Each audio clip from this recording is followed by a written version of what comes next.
Excellent vision polytechnic branch में मैं आपका हार्दिक अभिनंदन करता हूं।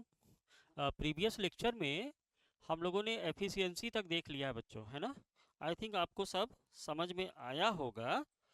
आज हम लोग एक नया कॉन्फ़िगरेशन देखेंगे, दैट इज़ ऑटो ट्रांसफार्मर। थोड़ा सा ये लेक्चर लंबा हो सकता है क्योंकि काफ़ी कुछ जानने को इसमें मिलेगा हमको। जनरली आप लोगों ने लैब मैनुअल में या जब लैब में गए होंगे तो ऑटो ट्रांसफार्मर को देखिएगा, है ना। आज हम उसका पूरा वर्किंग प्रिंसिपल वगैरह सब डिस्कस करने जा रहे हैं। तो आज का जो हमारा टॉपिक है दैट इज़ ऑटो ट्रांसफार्मर, और मैं सिंगल फेस ऑटो ट्रांसफार्मर को डिस्कस करने जा रहा हूँ। तो ये मेरा टॉपिक है आज का, ऑटो ट्रांसफार्मर। Auto transformer.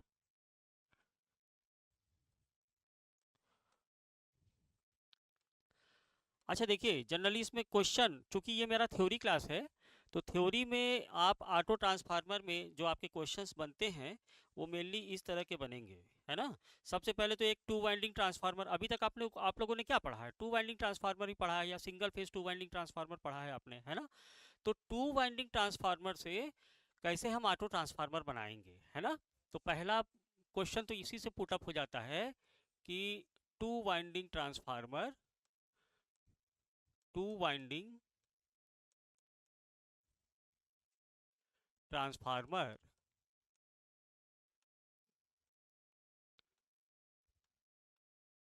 से auto transformer banana. Auto transformer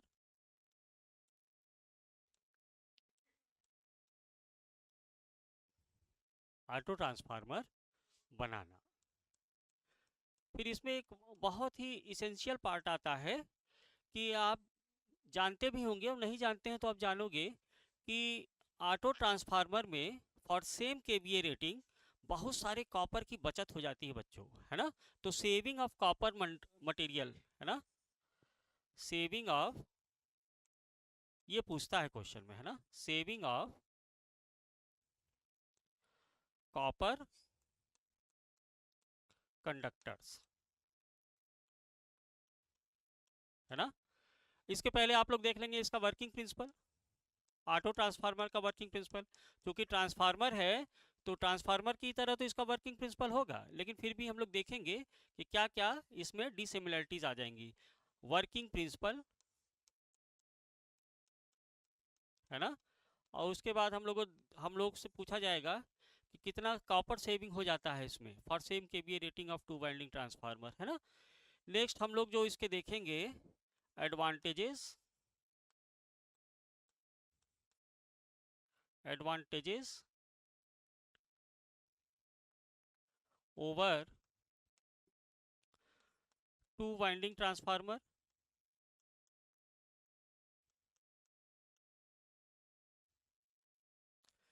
to winding transformer से कैसा भिन्न है और क्या इसमें लाभदायक क्षण है ना, वो हम लोग देखेंगे। इसके एप्लीकेशंस पूछ लेता है, एप्लीकेशंस,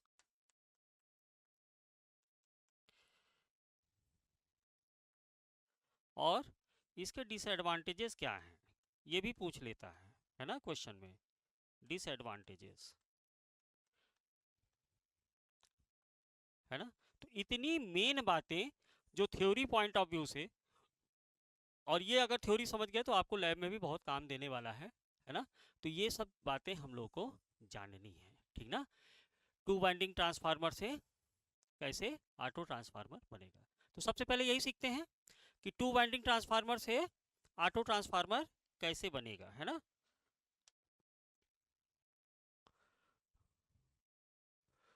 मतलब पहला हेडिंग है हमारा to winding transformer, to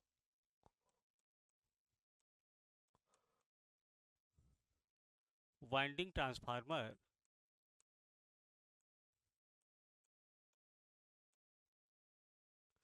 transformer से ऑटो ट्रांसफार्मर बनाना।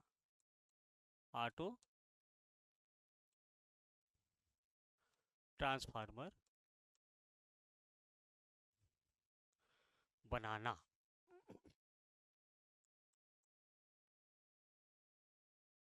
तो देखिए ऑटो ट्रांसफार्मर होता क्या है। ये जान लो बच्चों कि ऑटो ट्रांसफार्मर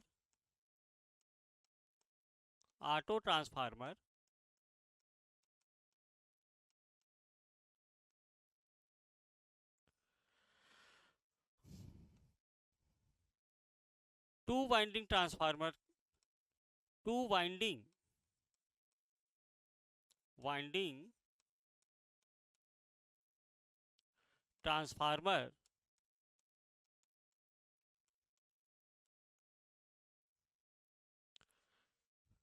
के 2 वाइंडिंग ट्रांसफार्मर आप कह सकते हैं 2 वाइंडिंग ट्रांसफार्मर का कॉमन पार्ट होता है।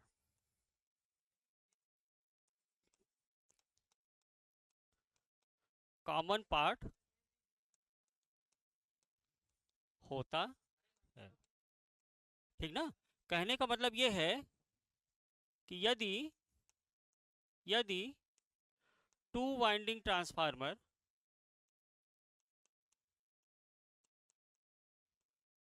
To winding transformer to winding transformer के एक पार्ट को कॉमन कर दिया जाए, कॉमन कर दिया जाए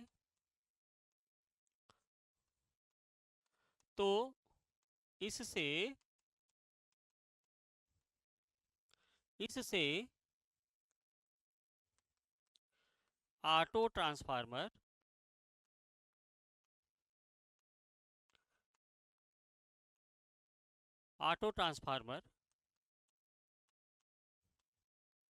बनाया जाता है, ठीक है। मतलब an auto transformer is a transformer in which one part of the winding is common with its two winding transformer, है ना। टू वाइंडिंग ट्रांसफार्मर का एक कॉमन पार्ट ऑटो ट्रांसफार्मर कहलाता है। ये कैसे होगा? सपोज दैट एक अच्छा सा रेटिंग ले लेते हैं जिससे कि हमारा कैलकुलेशन इजी हो जाए।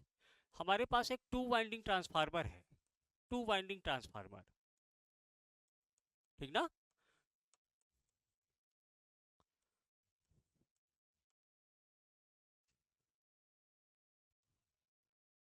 2 वाइंडिंग ट्रांसफार्मर है। अब इसकी रेटिंग क्या है? इसका कुछ कॉन्फ़िगरेशन होगा।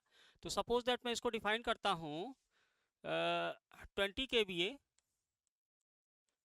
20 kVA 2000 volt 2000 volt oblique 1000 volt 50 hertz 50 hertz single phase transformer, या 2 वाइंडिंग ट्रांसफार्मर लिख लूँ मैं, है ना, एक ही चीज हुआ, 2 winding transformer.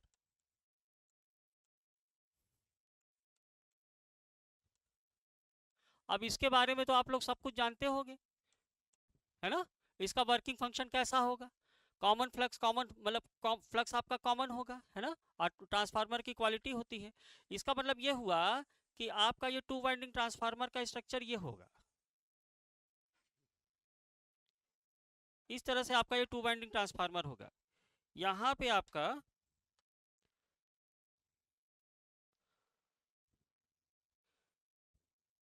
Magnetic couple circuit तो दिखाऊंगा मैं, है ना। और ये suppose that low voltage side है, तो ये आपने लो वोल्टेज साइड बना दिया, ये आपने लो वोल्टेज साइड दिखा दिया।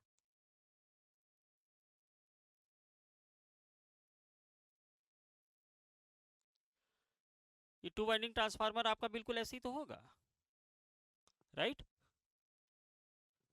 इस तरह से, है ना।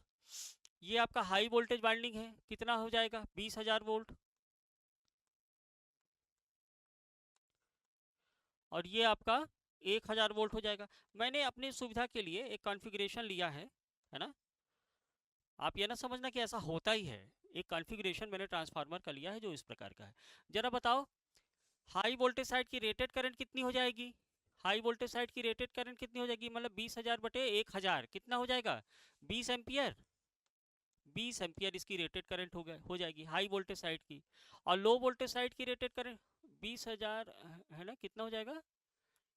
20,000 बटे 2,000 आ रहा है ना, 10 एम्पियर आएगा। 10 ampere, sorry, this is 10 ampere. 10 ampere है ना, 20,000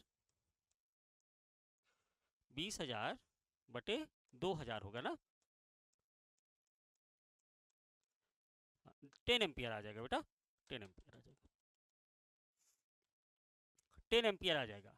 और इधर का क्या हो जाएगा, लो वोल्टेज साइड का 20 एम्पियर, 20 एम्पियर। अब इसका वर्किंग प्रिंसिपल आप जानते हो है ना, इसका वर्किंग प्रिंसिपल क्या होगा, ये ट्रांसफार्मर का डॉट टर्मिनल होगा, this is the dot terminal है ना, हाई वोल्टेज साइड का और लो वोल्टेज साइड का। मतलब कि आप क्या कह रहे हैं कि अगर हाई वोल्टेज साइड से 20,000 वोल्ट दिया जाएगा, 20,000 वोल्ट दिया जाएगा, तो यहाँ से 10 एम्पियर करंट ट्रांसफार्मर के कोर में जाएगी है ना। अब यहाँ से अगर करंट एंटर करेगी तो दूसरे साइड से, लोड साइड से 20 एम्पियर की करंट बाहर निकलेगी। आप ट्रांसफार्मर के वर्किंग प्रिंसिपल जानते हो। अगर आप इसको सोर्स साइड मानते हैं तो 1000 वोल्ट के लिए 20 एम्पियर करंट यहाँ से एंटर करेगी, इस साइड में एंटर करेगी, और 10 एम्पियर की करंट लोड साइड में जाएगी और वो 20,000 वोल्ट को मेंटेन करेगा है ना। तो ये ट्रांसफार्मर का टू वाइंडिंग स्ट्रक्चर है। इसमें आप लोग ध्यान रखिएगा कि ये कंप्लीट आइसोलेशन प्रोवाइड कराएगा बच्चों। मेरी बात समझ रहे हैं, कम आइसोलेशन का मतलब क्या है कि अगर मान लीजिए कि ये सोर्स साइट है तो 20,000 वोल्ट पे इसमें 10 एम्पियर जाएगा है ना, और उससे 20 एम्पियर पे 1,000 वोल्ट लोड साइड पे फुल लोड कंडीशन में आपको मिलेगा। इतना तो आप जानते हो ना। कंप्लीट आइसोलेशन का मतलब ये हुआ कि ये साइड जो सेकेंडरी साइड है उसका इफेक्ट प्राइमरी साइड पे नहीं होगा, ये कंप्लीट आइसोलेशन प्रोवाइड करा रहा है। कंप्लीट आइसोलेशन प्रोवाइड कराने का मतलब ये है कि इसका कनेक्शन इससे नहीं है, इसका कनेक्शन इससे नहीं है, केवल वोल्टेज इंड्यूस हो रहा है थ्रू अन्योन्य प्रेरण, म्यूचुअल इंडक्शन के कारण यहाँ पे वोल्टेज इंड्यूस हो रहा है। प्रैक्टिकली मैं क्या कह रहा हूँ, प्रैक्टिकली मैं ये कह रहा हूँ कि अगर आप लोड साइड के इस टर्मिनल को, टू वाइंडिंग ट्रांसफार्मर या इस टर्मिनल को आप छुएंगे तो आपको कोई शॉक नहीं लगेगा, क्योंकि ये कंप्लीट आइसोलेशन प्रोवाइड करा रहा है। हाँ, इस तरफ छुओगे तो झटका लगेगा ना, यहाँ तो सप्लाई दे रखा है, लेकिन लोड साइड का कोई भी कनेक्शन सोर्स साइड से नहीं है, तो चाहे इस टर्मिनल को छुइए चाहे इस टर्मिनल को छुइए आपको शॉक नहीं लगेगा है ना, क्योंकि ये कंप्लीट आइसोलेशन प्रोवाइड कराता है। ऑटो ट्रांसफार्मर में क्या हो जाएगा कि इन्हीं में से कोई एक वाइंडिंग को मैं कॉमन करा दूंगा, मतलब कि उसमें जो पावर है वो इंडक्टिवली भी ट्रेवल करेगा और कंडक्टिवली भी ट्रेवल करेगा। मतलब जो इसमें पावर ट्रांसफॉर्मेशन होगा वो थ्रो इंडक्टिवली और कंडक्टिवली दोनों प्रकार से पावर ट्रेवल होगा। ये सब चीज़ें अभी आप हम लोग आगे थ्योरी में देखेंगे। तो यही मैं कह रहा हूं कि auto transformer to winding transformer से कैसे बनाया जाएगा कि इसका मैंने कोई एक पार्ट मैंने कॉमन कर दिया है, ठीक ना। अब इसको मैं कहता हूं हाई वोल्टेज साइड, इसको मैं कह दूंगा VH, ठीक ना। और मान लीजिए कि इसमें नंबर ऑफ टर्न्स कितने हैं, NH। हाई वोल्टेज साइड के नंबर ऑफ टर्न्स कितने हैं, NH। लो वोल्टेज साइड के नंबर ऑफ टर्न्स कितने हैं, NL। और लो वोल्टेज साइड की करंट कितनी है, IL। Low voltage high voltage side की करंट कितनी है, IH। और लो वोल्टेज साइड का वोल्टेज कितना है, VL, है ना। तो इस तरह से मैंने टू वाइंडिंग ट्रांसफार्मर को दिखा दिया है, और इसी टू वाइंडिंग ट्रांसफार्मर से हमको क्या करना है, ऑटो ट्रांसफार्मर बनाना है। तो एक पॉइंट इसमें और लिख लीजिए आप, एक पॉइंट और लिख लीजिए इसमें, इंपॉर्टेंट है ये, कि ऑटो ट्रांसफार्मर में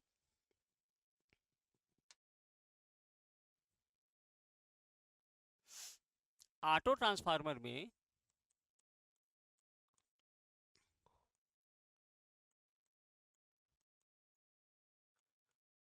ऑटो ट्रांसफार्मर में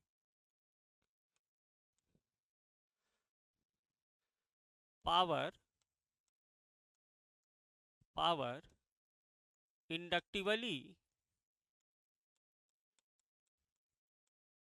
inductively as well as well as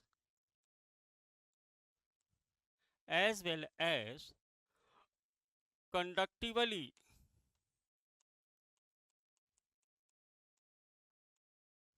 conductively, दोनों प्रकार से, ये क्वेश्चन पूछ लेते हैं है ना, तो ये थ्योरी में आप समझे रहो ये सब, दोनों प्रकार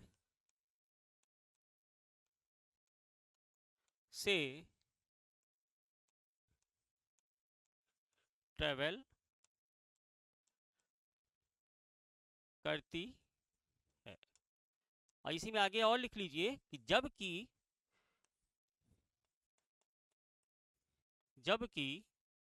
टू वाइंडिंग ट्रांसफार्मर में टू वाइंडिंग ट्रांसफार्मर में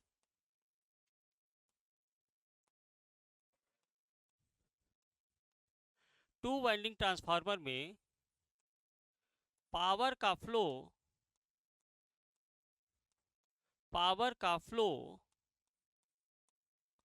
केवल इंडक्टिवली होता है।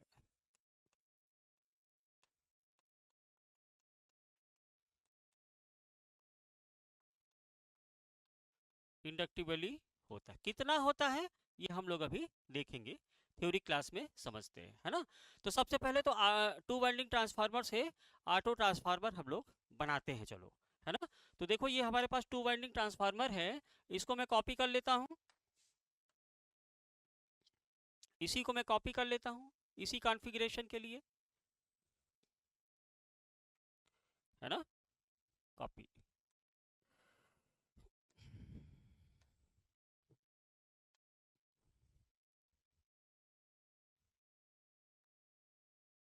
ये आ गया भाई, ये आ गया, ठीक ना। ये मेरा टू वाइंडिंग ट्रांसफार्मर है, जरा ध्यान से देखिएगा, ये कंप्लीट आइसोलेशन प्रोवाइड कराता है ना।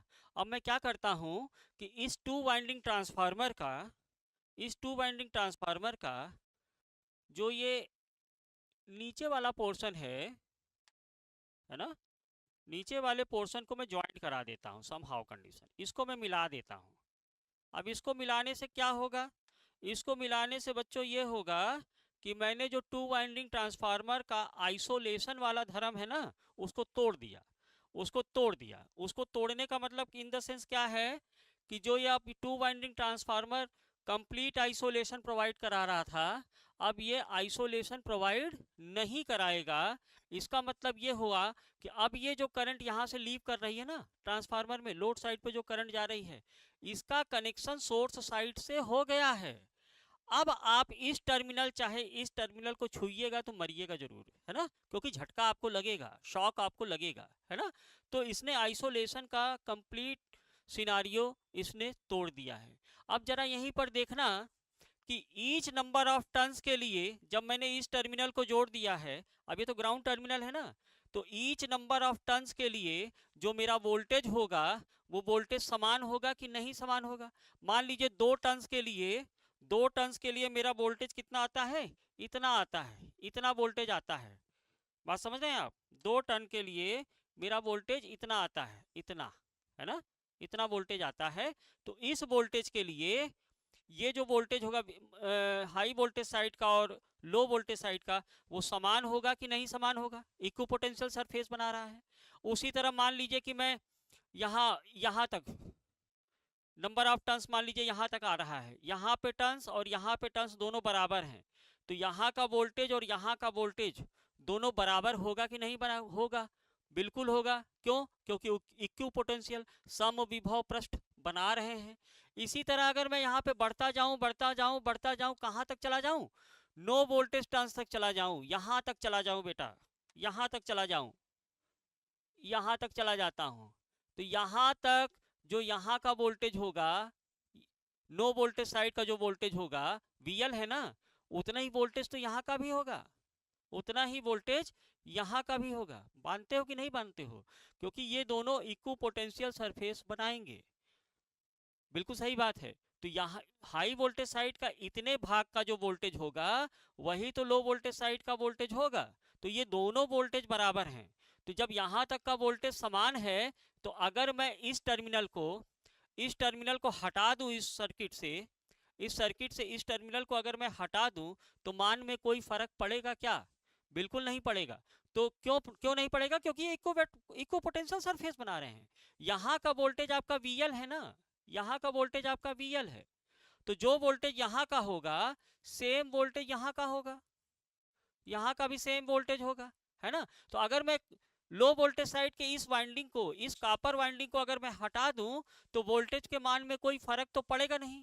तो लीजिए मैंने इसको हटा दिया, इसको मैं हटा देता हूं, ये हट गया, है ना।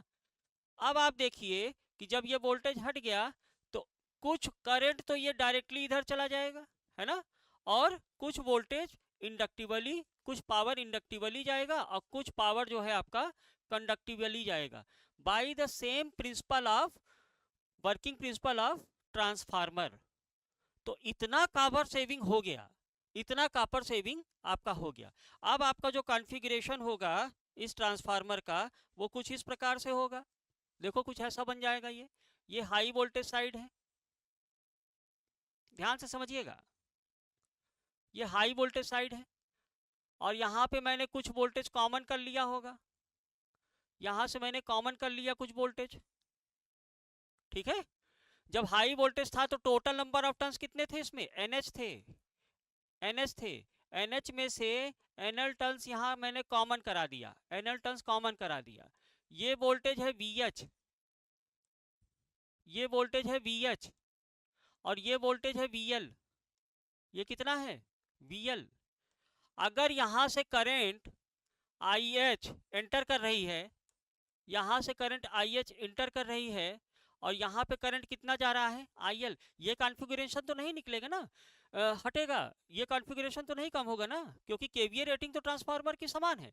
तो जितना हाई वोल्टेज करंट था अभी भी उतना ही रहेगा, मतलब कितना था 10 एम्पियर, अभी भी ये 10 एम्पियर ही रहेगा बेटा।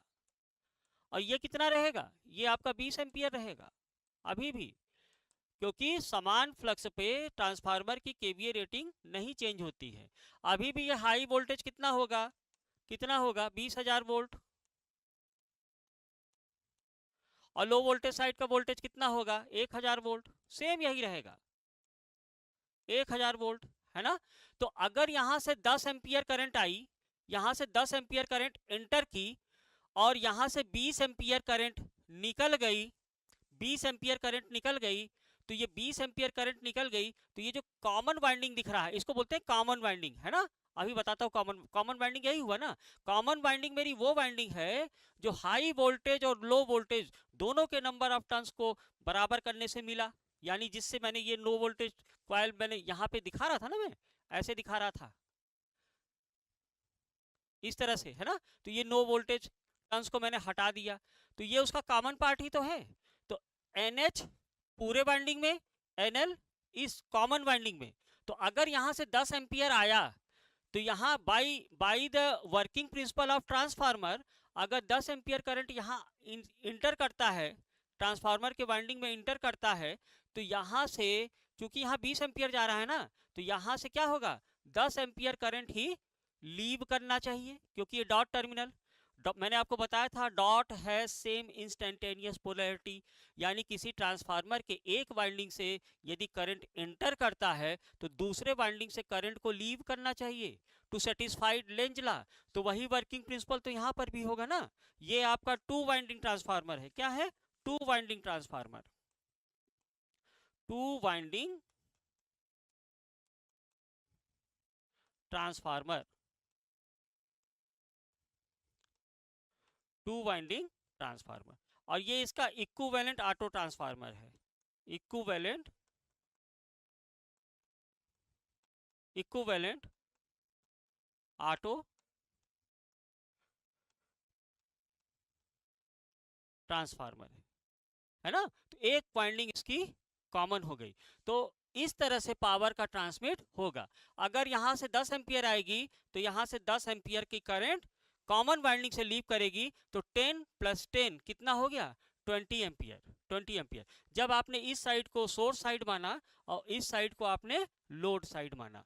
अब इसका उल्टा भी आप देख सकते हो, मान लीजिए कि ये सोर्स साइड है, ये सोर्स साइड है, तो सोर्स साइड से 20 एम्पियर करंट एंटर करेगी, सोर्स साइड से 20 एम्पियर की करंट एंटर करेगी, और लोड साइड से कितना करंट बाहर निकलेगा 10 एम्पियर करंट निकलेगा।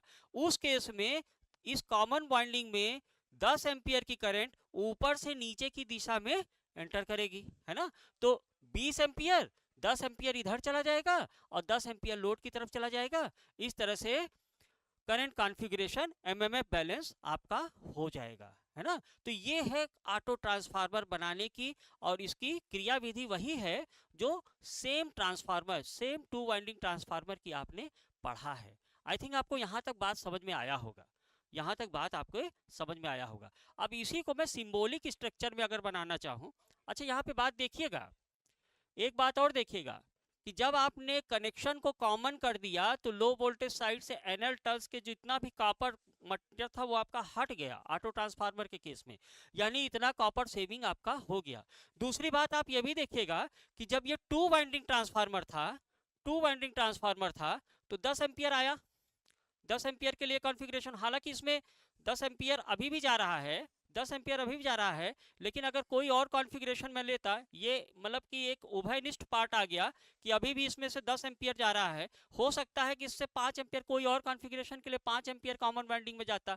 तो अब ये जो कॉमन वाइंडिंग का आप कॉपर वायर बनाते हैं ना, वो कॉमन वाइंडिंग के अब आप उस केस में आप 5 एम्पियर या मान लीजिए कि 2 एम्पियर जाता तो 2 एम्पियर के लिए डिजाइन कर सकते थे। तो करंट फ्लो से भी आपका कॉपर बचा हाई वोल्टेज वाइंडिंग के लिए, और दूसरा जब आपने इस कनेक्शन को कॉमन कर दिया तो एक लॉट्स ऑफ कॉपर सेविंग आपकी हो गई, है ना। तो ये सबसे बड़ा एडवांटेज, बहुत बड़ा एडवांटेज है कि सेम केवीए रेटिंग के लिए ऑटो ट्रांसफार्मर में बहुत सारे कॉपर की बचत हो जाती है ना। अब इसी ऑटो ट्रांसफार्मर को मैं सिंबॉलिक स्ट्रक्चर में दिखाना चाहता हूं, तो सिंबॉलिक स्ट्रक्चर में मैं कैसे दिखाऊंगा, देखिएगा, ये मैं बनाऊंगा ऑटो ट्रांसफार्मर, है ना। देखिए जनरली मेरा ऐसा ही तो है, ये मेरा हाई वोल्टेज वाइंडिंग है या प्राइमरी वाइंडिंग कह लो, जो आपको सुविधा लगे, है ना। जनरली ट्रांसफार्मर को हाई वोल्टेज और लो वोल्टेज से रिप्रेजेंट किया जाता है, मैंने आपको बताया है अपने प्रीवियस क्लासेस में, है ना। तो ये आपका हाई वोल्टेज वाइंडिंग हो गया, ये आपका हाई वोल्टेज वाइंडिंग हुआ। यहाँ का वोल्टेज कितना है बेटा, मान लो VH है, यहाँ का वोल्टेज कितना है, VH है, और यहाँ का करंट कितना है, IH है। आइसोलेशन तो अब हट गया है ना। यहाँ से मान लीजिए ट्रांसफार्मर का दूसरा टर्मिनल निकला, इलेक्ट्रिकल आइसोलेशन को आपने खत्म कर दिया, है ना। तो ये है आपका डॉट टर्मिनल, यहाँ से करंट एंटर कर रहा है। तो जब यहाँ से, ये है आपका लो वोल्टेज वाइंडिंग, ये है आपका लो वोल्टेज वाइंडिंग, ठीक। और यहाँ की करंट कितनी है, IL करंट। इस पूरे टर्मिनल के number of turns to winding transformer में कितने थे, NH, और लो वोल्टेज साइड के टर्न्स कितने थे, NL। ध्यान रखना, इस पूरे वाइंडिंग को मैं कैटेगराइज कर देता हूं, ये हो जाएगा A, इस पॉइंट को मैं बोलूंगा B, और इस पॉइंट को मैं बोलूंगा C, इस पॉइंट को मैं क्या बोलूंगा, C बोलूंगा। तो यहाँ पे डॉट टर्मिनल होगा ना, क्योंकि ट्रांसफार्मर बाई प्रिंसिपल अगर यहाँ से करंट एंटर करेगी तो इस कॉमन वाइंडिंग से करंट लीव करना चाहिए। टू वाइंडिंग ट्रांसफार्मर में IH करंट जा रहा था हाई वोल्टेज साइड पे, और IL करंट जा रहा था लो वोल्टेज साइड पे। तो जरा इसी में देखिएगा, AB को मैं कहता हूं सीरीज वाइंडिंग, AB को क्या बोलूंगा, AB is my series winding, इसको क्या बोलेंगे, सीरीज वाइंडिंग।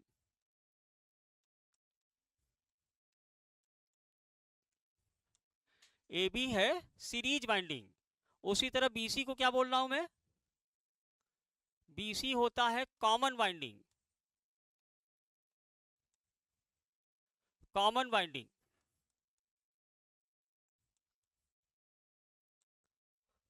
BC होता है कॉमन वाइंडिंग। और AC क्या होगा, AC आपका होगा कंप्लीट वाइंडिंग या टोटल वाइंडिंग, टोटल वाइंडिंग।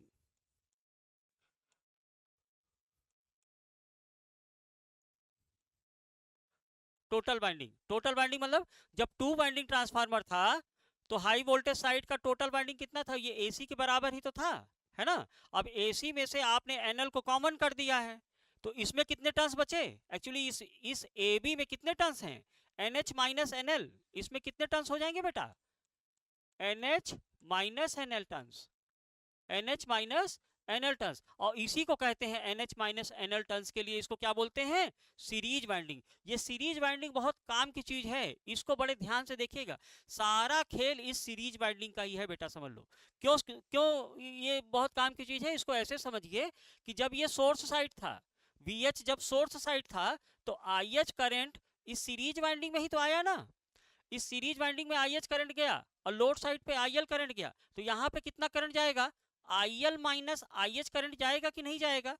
इस कॉमन वाइंडिंग में कितना करंट जाएगा, IL minus IH current. KCL लगा के देखो, जो अभी हम लोगों ने न्यूमेरिकली किया, अब इसको मैं सिंबलिकली कर रहा हूँ। तो कॉमन वाइंडिंग पे कितना करंट जाएगा, IL माइनस IH करंट, जो कि नीचे से ऊपर की तरफ होगा। जब ये सोर्स होगा, जब ये सोर्स होगा, तो यहाँ से कितना करंट निकलेगा, IL माइनस IH। क्योंकि आप जानते हो कि ट्रांसफार्मर के एक वाइंडिंग से अगर करंट इंटर करेगा, तो दूसरे वाइंडिंग से करंट को लीव करना चाहिए। तो कॉमन वाइंडिंग से इतना करंट बाहर की तरफ निकलेगा।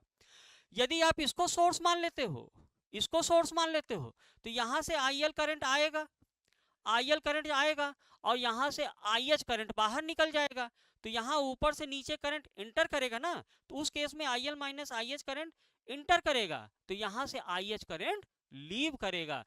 तो जब ये सोर्स है, तब यही series winding as a load treat कर रहा है, और जब ये सोर्स है, तो यही source series winding as a source treat कर रहा है। तो ये सबका कॉमन पार्ट सीरीज वाइंडिंग दिखाता है। ऑटो ट्रांसफार्मर के वर्किंग प्रिंसिपल में अगर आपने सीरीज वाइंडिंग को कंसीडर कर लिया है अच्छे से, तो आप गलतियां नहीं करने वाले हो, है ना। तो इस करंट की पहचान बहुत बहुत आवश्यक है, जिसमें नंबर ऑफ टर्न्स कितने हैं, NH minus NL, NH minus NL। अच्छा, वर्किंग प्रिंसिपल तो टू वाइंडिंग ट्रांसफार्मर की तरफ ही है ना, यानी यहां से करंट अगर इंटर कर रहा है, तो यहां से करंट लीव कर रहा है, एक कॉमन फ्लक्स के लिए। एक फ्लक्स तो दोनों में कॉमन है ना बेटा। ये मैंने ऑटो ट्रांसफार्मर का कॉन्फ़िगरेशन लिया है, तो फ्लक्स दोनों में कॉमन है। जैसा टू वाइंडिंग ट्रांसफार्मर में फ्लक्स मेरा कांस्टेंट था, वैसे ही ऑटो ट्रांसफार्मर में भी मेरा फ्लक्स कॉमन ही होगा, for source side to load side, है ना। तो फॉर ए कॉमन फ्लक्स, देखो, फॉर अ कॉमन फ्लक्स क्या हो जाएगा, फॉर ए कॉमन फ्लक्स क्या हो जाएगा, ये आप जानते हो ना, जो ट्रांसफार्मर की आइडेंटिटी है क्या होगी, VH upon VL is equal to voltage per turns, इसका कॉमन होगा ना, ऐसे समझो। कॉमन फ्लक्स आप लिख सकते हैं कि वोल्टेज वोल्टेज पर टर्न्स, मैंने आपको बताया है क्या होता है, voltage per turns must be constant, be constant. ये सब बातें बहुत अच्छे से समझना, और नहीं समझ में आता है तो ट्रांसफार्मर का वर्किंग प्रिंसिपल देखना बेटा, है ना। किसी ट्रांसफार्मर के लिए वोल्टेज पर टर्न्स उसका कॉमन होता है ना, यानी कि V/N का जो रेशियो होगा, ये हमेशा कांस्टेंट होगा। और ये किसके बराबर होता है, ये होता है √2πf के, है ना। तो कांस्टेंट फ्लक्स के लिए वोल्टेज पर टर्न किसी ट्रांसफार्मर का कांस्टेंट होता है। तो आप कह सकते हैं कि VH upon NH is equal to VL upon NL, VL upon NL। या इसी को आप डिफाइन कर सकते हो, VH upon VL is equal to NH upon NL। और इसी को आप नाम दे दीजिए A ऑटो, A ऑटो, है ना। ये ऑटो ट्रांसफार्मर का ट्रांसफॉर्मेशन रेशियो हो गया। क्या हो गया, ऑटो ट्रांसफार्मर का ट्रांसफॉर्मेशन रेशियो हो गया बेटा, है ना। ऑटो ट्रांसफार्मर का ट्रांसफॉर्मेशन रेशियो हो गया। तो जैसा कि टू वाइंडिंग ट्रांसफार्मर में था, सेम वही ट्रांसफॉर्मेशन रेशियो किसके लिए आ गया, ऑटो ट्रांसफार्मर के लिए भी आ गया। अब जरा इसका एमएमएफ बैलेंस देखो, एमएमएफ बैलेंस,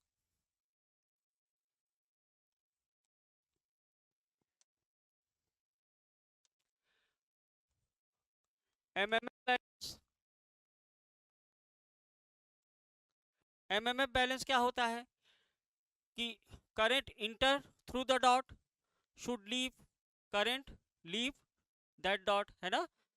एक डॉट से करंट इंटर करेगा तो दूसरे डॉट से करंट को निकलना चाहिए, यानी कि जो इन सप्लाई साइड का जो एमएमएफ है वो लोड साइड के एमएमएफ को काउंटर बैलेंस करेगा, या लोड साइड का एमएमएफ सप्लाई साइड के एमएमएफ को काउंटर बैलेंस करेगा।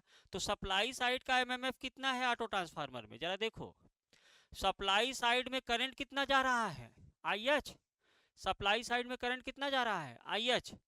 कितने नंबर ऑफ टर्न्स पे जा रहा है इनपुट करंट, ये NH माइनस NL टर्न पे जा रहा है बेटा। तो इनपुट साइड का एमएमएफ कितना हो जाएगा, NH minus NL into IH। MMF होता है NI, है ना। तो NH minus NL into IH। और कितना कितना एमएमएफ निकल रहा है, तो इस साइड पे करंट कितना जा रहा है, IL। सॉरी, इस साइड पे नंबर ऑफ टर्न्स कितने हैं, कॉमन बाइंडिंग से निकल रहा है ना बाहर की तरफ, इस डॉट से करंट बाहर निकल रहा है ना। तो नंबर ऑफ टर्न्स इस साइड पे कितने हैं, NL। और कितना करंट लीव कर रहा है, IL माइनस IH। तो ये इसको काउंटर बैलेंस कर रहा है, ये इसको काउंटर बैलेंस कर रहा है। तो एमएमएफ बैलेंस के लिए आप लोग क्या लिखते हो, एमएमएफ बैलेंस के लिए आप लोग लिखोगे, देखो NH माइनस NL, करंट कितना है, IH।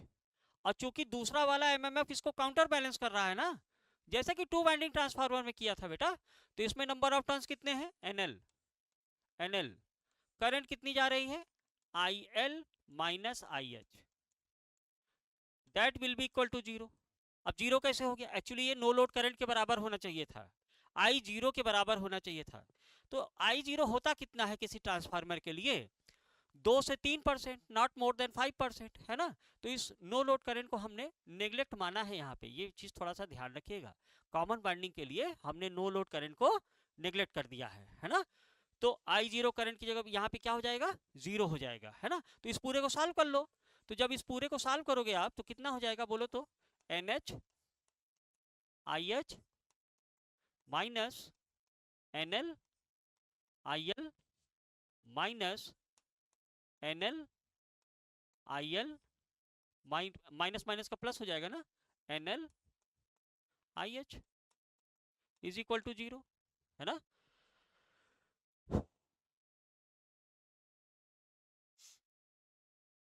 ठीक ना भाई,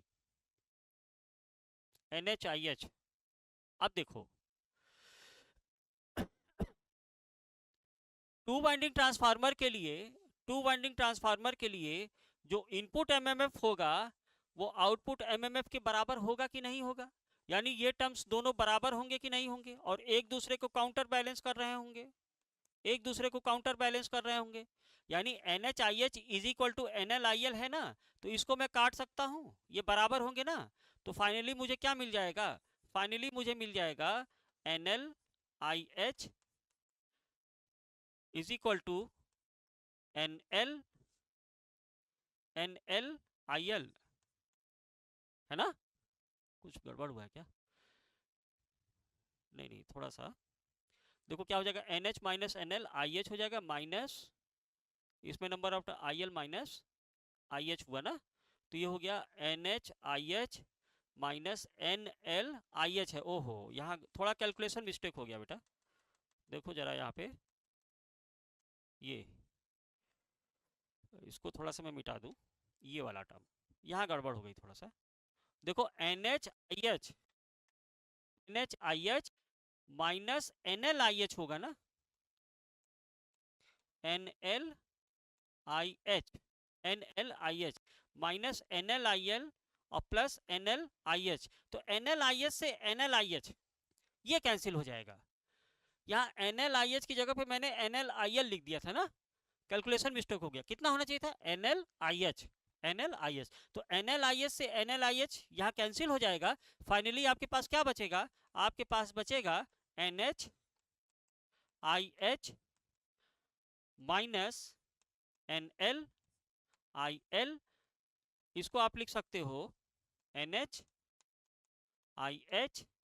is equal to NLIL I L, है ना। तो या यहां से आपको क्या मिल जाएगा, I H upon I L is equal to हो जाएगा N L upon N H, है ना। N L upon N H हो जाएगा, N L upon N H हो जाएगा, ठीक ना। तो इन तीनों को आप कॉन्फ़िगरेशन रख दीजिए, तो फाइनली आपको क्या मिल जाएगा, आपको मिल जाएगा for an auto transformer V H upon V L is equal to N H upon N L, यही आपका हो जाएगा I L upon I H, और यही आपका क्या हो जाएगा, कॉम्प्लेक्स कंजुगेट से मैं ऊपर नीचे मल्टीप्लाई कर दूं, कोई मान में फर्क आएगा क्या, आई L conjugate upon I H conjugate, और इसी को मैं कह रहा हूं ए ऑटो, ए ऑटो, है ना। तो जैसा कि टू वाइंडिंग ट्रांसफार्मर में था, ऑटो ट्रांसफार्मर के लिए भी सेम कॉन्फ़िगरेशन रिलेशन निकलेगा जैसा कि आप लोगों ने टू वाइंडिंग ट्रांसफार्मर में निकाला था। और इससे मुझे क्या मिल जा रहा है, देखो V H I H conjugate is equal to V L I L conjugate, है ना। या मैं कह सकता हूं कि S H V is equal to S L V, ये हो गया जो कि मैं आपको दिखाना चाहता था कि ऑटो ट्रांसफार्मर में भी सेम यही कॉन्फ़िगरेशन आएगा, है ना, जैसा कि टू वाइंडिंग ट्रांसफार्मर में आया था। यानी हाई वोल्टेज साइड का जो केवीए रेटिंग होगा, सेम वही KVA rating low voltage side का भी होगा, बशर्ते कि अब ऑटो ट्रांसफार्मर बन गया है, वन वाइंडिंग इसमें कॉमन हो गई है, थोड़ा सा डेंजरस चीज हो गई है। लेकिन इस डेंजरस चीज के लिए हम कितना कॉपर सेविंग करेंगे वो अभी हम आगे देखने वाले हैं, है ना। डेंजरस तो हो गया क्योंकि अब कॉमन वाइंडिंग हो गई, कॉमन वाइंडिंग हो गई तो मतलब खतरा ज्यादा हो गया, है ना। लेकिन हमारा इससे कॉपर सेविंग बहुत ज्यादा हो रहा है ऑटो ट्रांसफार्मर में। अब वो कितना कॉपर सेविंग हो रहा है वो हम लोग देख लेते हैं, है ना। तो जरा कॉपर सेविंग का, अगर मैं कॉपर कंडक्टर का वेट निकालना चाहूं तो कैसे निकालूंगा, थोड़ा सा कॉमन चीज है ना। कुछ अच्छी किताबों में बहुत अच्छा समझा रखा है ना। तो आप इसको देखिएगा, कॉपर वेट को मैं कैसे रिप्रेजेंट कर सकता हूं। अब हेडिंग डालिएगा saving of copper conductor, saving of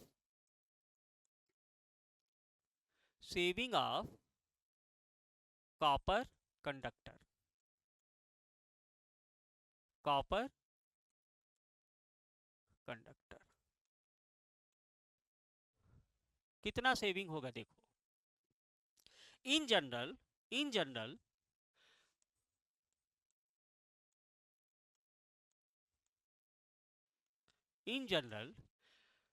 copper wait को मैं कैसे रिप्रेजेंट कर सकता हूं, copper weight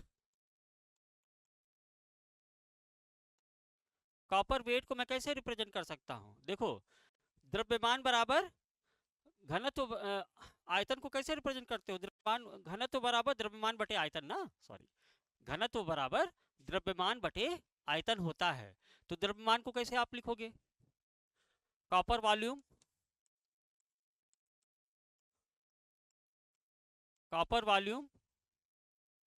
into density, copper की डेंसिटी, बिल्कुल सही बात है बेटा।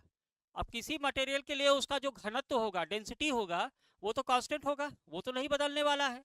तो मैं कह सकता हूं कि जो कॉपर वेट है ये डायरेक्टली प्रोपोर्शनेट है कॉपर वॉल्यूम के।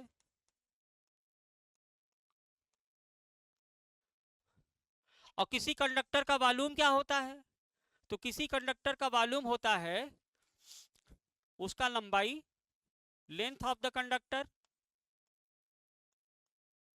Length of the conductor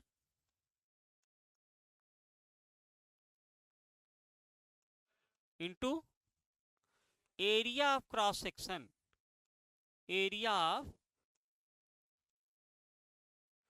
cross section, size मत कह देना, एरिया होगा, वो भी क्रॉस सेक्शन का एरिया, कंडक्टर का साइज नहीं लिया जाता, है ना। तो length of the conductor into area of cross section of the conductor, है ना। तो लेंथ ऑफ द कंडक्टर किससे रिलेटेड है, लेंथ ऑफ द कंडक्टर जितना आप कॉपर वायरिंग का आप टर्निंग दे रहे हो, जितना उसमें नंबर फेरों की संख्या होगी, वही तो लेंथ ऑफ कंडक्टर को रिप्रेजेंट करेगा। तो मैं यहां पे कह सकता हूं कि total number of turns, total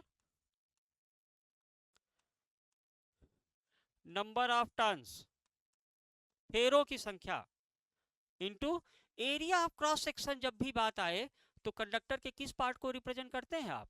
area of cross section. ध्यान रहे, मैंने शायद प्रीवियस लेक्चर में भी आपको बताया है, बेसिक इलेक्ट्रिकल इंजीनियरिंग में भी मैंने इस चीज़ों को डिस्कस किया है कि कंडक्टर का जो क्रॉस सेक्शन एरिया होता है वो करंट को रिप्रेजेंट करता है, करंट रेटिंग को रिप्रेजेंट करता है। और वोल्टेज जो है या इंसुलेशन स्ट्रेस जो है वो वोल्टेज लेवल को रिप्रेजेंट करता है। ये हमेशा अपने दिमाग में बैठा लो, इंसुलेशन स्ट्रेस वोल्टेज लेवल को, और area of cross section of conductor हमेशा करंट रेटिंग को रिप्रेजेंट करता है। तो यहां पे आप इसको करंट से रिप्रेजेंट कर सकते हो, करंट रेटिंग।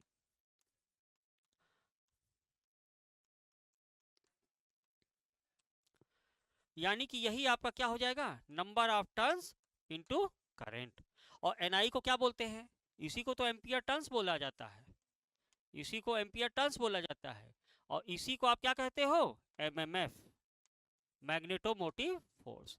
यानी वेट ऑफ कंडक्टर, किसी कंडक्टर का जो वेट है वो उसकी एमएमएफ रेटिंग पे रिप्रेजेंट करता है बेटा, एमएमएफ रेटिंग पर रिप्रेजेंट करेगा। बात समझ रहे हैं कि नहीं समझ रहे हैं आप? तो मैं कह सकता हूं, जरा अगर इसकी इसी अकॉर्डिंग में चलूं, तो कॉपर का wait of copper conductor in auto transformer है ना, weight of conductor, weight of conductor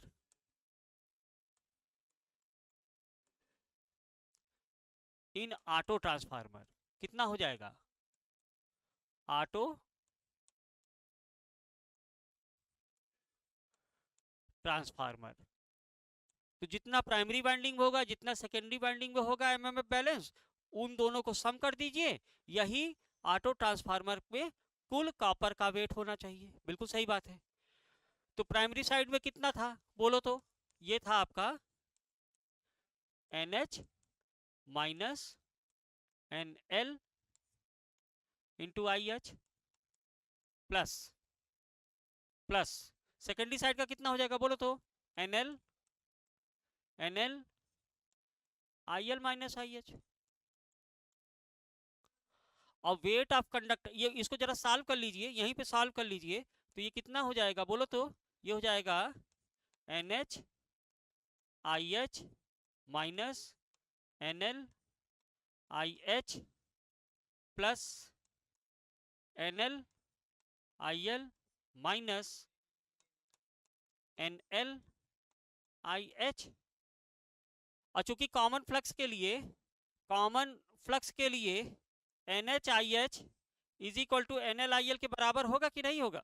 क्या कह रहे हैं आप? Since NH IH is equal to NL IL है फॉर सेम कॉमन फ्लक्स, है ना? तो यहां से आपको क्या मिल जाएगा? यहां से आप इसको NL IL को NH IH बना लीजिए आप। तो ये हो जाएगा 2 NH IH minus 2 NL IL, है ना? तो ऑटो ट्रांसफार्मर में जो कॉपर का वेट होना चाहिए वो इसके बराबर होना चाहिए, इसके बराबर होना चाहिए, है ना? 2 आप कॉमन भी ले सकते हैं, चलिए ऐसे रहने दीजिए। जरा मुझे ये बताओ कि copper weight in 2 winding transformer कितना होगा? Copper weight in 2 winding transformer, 2 winding transformer कितना हो जाएगा? That will be equal to NH IH plus NL IL। इतना ही तो होगा। Primary side high voltage winding के लिए MMF और लो वोल्टेज वाइंडिंग के लिए MMF, दोनों को सम कर दिया, यही इसका कॉपर वेट होगा, अभी हमने निकाला, है ना? Generally NH IH is equal to NL IL होगा, बिल्कुल सही बात है। तो इसको आप 2 NH IH लिख सकते हैं। अच्छा, इसको सपोज दैट मैं रिप्रेजेंट कर देता हूँ, इसको मैं कह दूं कॉपर टू वाइंडिंग, इससे रिप्रेजेंट कर देता हूँ, है ना। और इसको मैं रिप्रेजेंट कर देता हूँ कॉपर, कॉपर बहुत लंबा हो जा रहा है ना बेटा, कॉपर ऑटो ट्रांसफार्मर, AUTO लिख देता हूँ, है ना, इससे रिप्रेजेंट कर देता हूँ।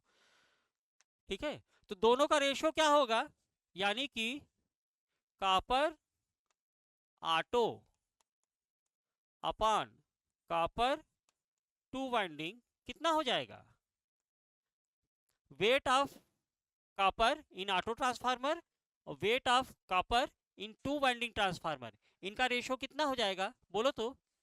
ये हो जाएगा 2NH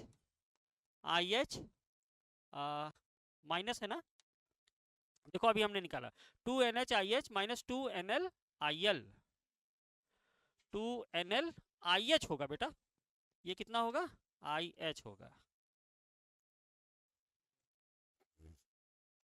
NLIH, देखो ना NLIH और NLIH, 2NLIH होगा ना, तो ये कितना हो जाएगा 2NHIH माइनस 2NLIH, और इसके बटे में कितना हो जाएगा 2NHIH। इसको थोड़ा फर्दर सॉल्व कर लो, तो 2NHIH से 2NHIH कैंसिल हो जाएगा, ये हो जाएगा 1, और माइनस 2 से 2 कैंसिल, और IH से IH कैंसिल, तो ये हो जाएगा 1 minus NL upon NH, NL upon NH, agree. अब NH अपॉन NL क्या है, A ऑटो है, तो NL अपॉन NH क्या हो जाएगा 1 बाई A ऑटो हो जाएगा, तो इसको आप लिख सकते हो 1 माइनस 1 बाई A ऑटो। और ये बहुत इंपॉर्टेंट रिलेशन है, इसको बहुत ध्यान से समझना, ये रिलेशन बहुत इंपॉर्टेंट रिलेशन है। कैसे कह रहा हूं मैं कह रहा हूं कि wait of copper conductor in auto transformer upon weight of copper conductor in two winding transformer, इनका जो रेशियो आ रहा है ये 1 माइनस 1 अपॉन A ऑटो आ रहा है बेटा, है ना। और वेरी इंपॉर्टेंट रिलेशन है ये, इसको ध्यान में रखना अपने, इतना हो जाएगा, इतना हो जाएगा। तो सेविंग ऑफ कॉपर कंडक्टर कितना हो जाएगा, सेविंग ऑफ कॉपर कंडक्टर कितना हो जाएगा। आप लोग सेविंग किस में करा रहे हैं, आप लोगों ने पहले टू वाइंडिंग ट्रांसफार्मर बनाया था, अब इसी टू वाइंडिंग ट्रांसफार्मर को आप ऑटो ट्रांसफार्मर बना के कॉपर की सेविंग कर रहे हो, यही तो चीज हो रहा है थ्योरेटिकली, है ना। तो सेविंग आप टू वाइंडिंग ट्रांसफार्मर में करा रहे हो, तो आप इसको क्या लिखेंगे, आप इसको लिखेंगे कॉपर ऑफ टू वाइंडिंग, ध्यान रखिएगा, minus copper of auto transformer, है ना, अपॉन किस में सेविंग करा रहे हो, टू वाइंडिंग ट्रांसफार्मर में, तो ये हो जाएगा copper of to winding transformer, copper of to winding transformer. या इसी को आप सॉल्व कर लीजिए, तो ये आपको मिलेगा 1 minus copper of auto upon copper of to winding transformer, और यही तो अभी आपने निकाला है 1 माइनस 1 अपॉन A ऑटो के बराबर होगा, तो ये हो जाएगा 1 माइनस 1 अपॉन A ऑटो, बात समझ रहे हैं। तो फाइनली 1 से 1 कैंसिल हो जाएगा ना, तो सेविंग ऑफ कॉपर कंडक्टर कितना हो जाएगा, क्या हो जाएगा, सेविंग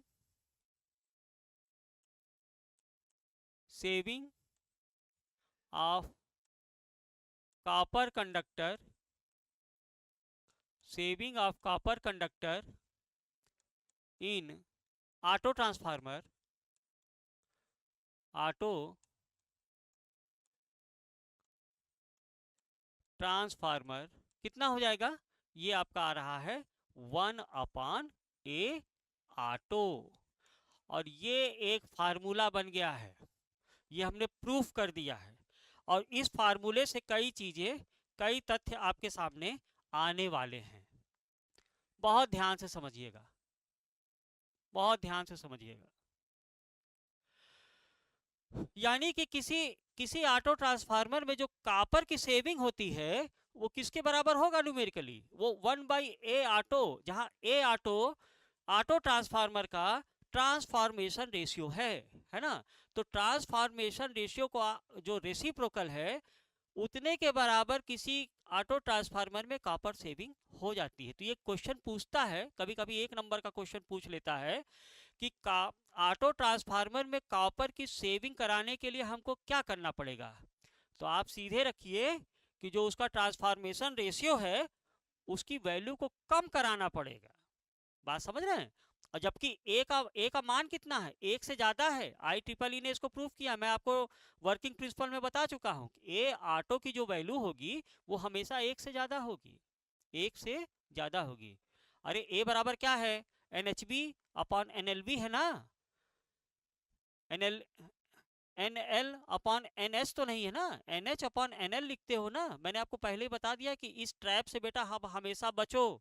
ट्रांसफॉर्मेशन रेशियो जब भी लेना है वो high voltage winding to low voltage winding ratio लेना है, और इसकी वैल्यू हमेशा एक से ज्यादा है ना। तो ऑटो ट्रांसफार्मर में कॉपर सेविंग के लिए हमको ट्रांसफॉर्मेशन रेशियो की जो वैल्यू है वो कम करना पड़ेगा, है ना। जबकि इसकी नेचुरल वैल्यू एक से हमेशा ज्यादा है ना। तो इस बात को बहुत ध्यान से रखो, इसको नोट करके लिख लो बच्चे। यहाँ मैंने देखा है कि इस जगह पे कंफ्यूजन होता है बच्चों को, ऑब्जेक्टिव क्वेश्चन सॉल्व करते समय इस जगह पे कंफ्यूजन होता है। तो अब ये कंफ्यूजन नहीं रहना चाहिए।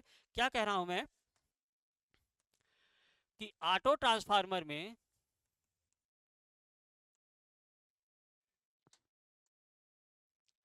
ऑटो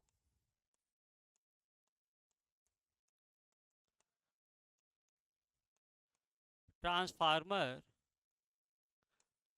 में कॉपर सेविंग के लिए, कॉपर सेविंग के लिए, कॉपर सेविंग के लिए ए का मान यानी ट्रांसफॉर्मेशन रेशियो लिख लेना इसको, है ना। ट्रांसफॉर्मेशन रेशियो इसी को तो कहते हैं। हालांकि लिखने की जरूरत नहीं है, अगर आपने मेरा क्लासेस सीक्वेंस वाइज ढंग से देखा होगा तो आपको चीजें समझ में आ रही होगी। ए नहीं बल्कि ए ऑटो ना, ए ऑटो माना है, ए ऑटो इसको बोल रहे हैं transformation ratio, transformation ratio, transformation ratio क्या करना पड़ेगा, कम रखना पड़ेगा, कम रखना पड़ेगा। अब कितना कम रखोगे, है ना, कितना कम रखोगे। तो देखो ये बहुत इंपॉर्टेंट पॉइंट है, इसको अपने दिमाग में बसा लेना बेटा, नोट करके, है ना, नोटेड। कितना कम रखोगे, देखो सेविंग ऑफ कॉपर कितना आ रहा है, सेविंग ऑफ कॉपर वेट या कंडक्टर, ये आ रहा है आपका 1/A, ए ऑटो, 1/A ऑटो। अब ए की वैल्यू को आप कम करो तो ए बराबर सपोज दैट अगर आप 5 रखते हो, ए इज इक्वल टू 5, है ना। तो सेविंग ऑफ कॉपर कितना हो जाएगा, 1/5। अच्छा परसेंटेज सेविंग कितना है, यहीं पे आप कह सकते हो, ये भी ध्यान रखिएगा कि परसेंटेज सेविंग अगर आप इसको कर दीजिए परसेंटेज सेविंग, तो इसको आपको 100 से मल्टीप्लाई करना पड़ेगा ना। तो ऐसे कर लो, है ना। तो यहां देखिएगा ये 1/5 इंटू 100 हो जाएगा ना, कितना हो जाएगा, 20% कॉपर सेविंग हो जाएगी।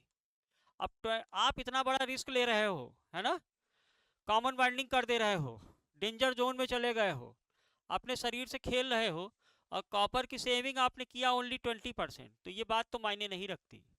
ये बात आप ए की वैल्यू को और कम करके देखो। ए की वैल्यू को आपने कहा ए इज इक्वल टू 2, तो कॉपर सेविंग कितना हो जाएगा? 50%। 50%। अब थोड़ा बात बनी, यानी कि टू वाइंडिंग ट्रांसफार्मर से आपने ऑटो ट्रांसफार्मर बनाया, तो जितना कॉपर उसमें लग रहा था उसका आधा कॉपर ऑटो ट्रांसफार्मर बनाने में लग जाएगा। ये बात कुछ मजेदार लगी है ना?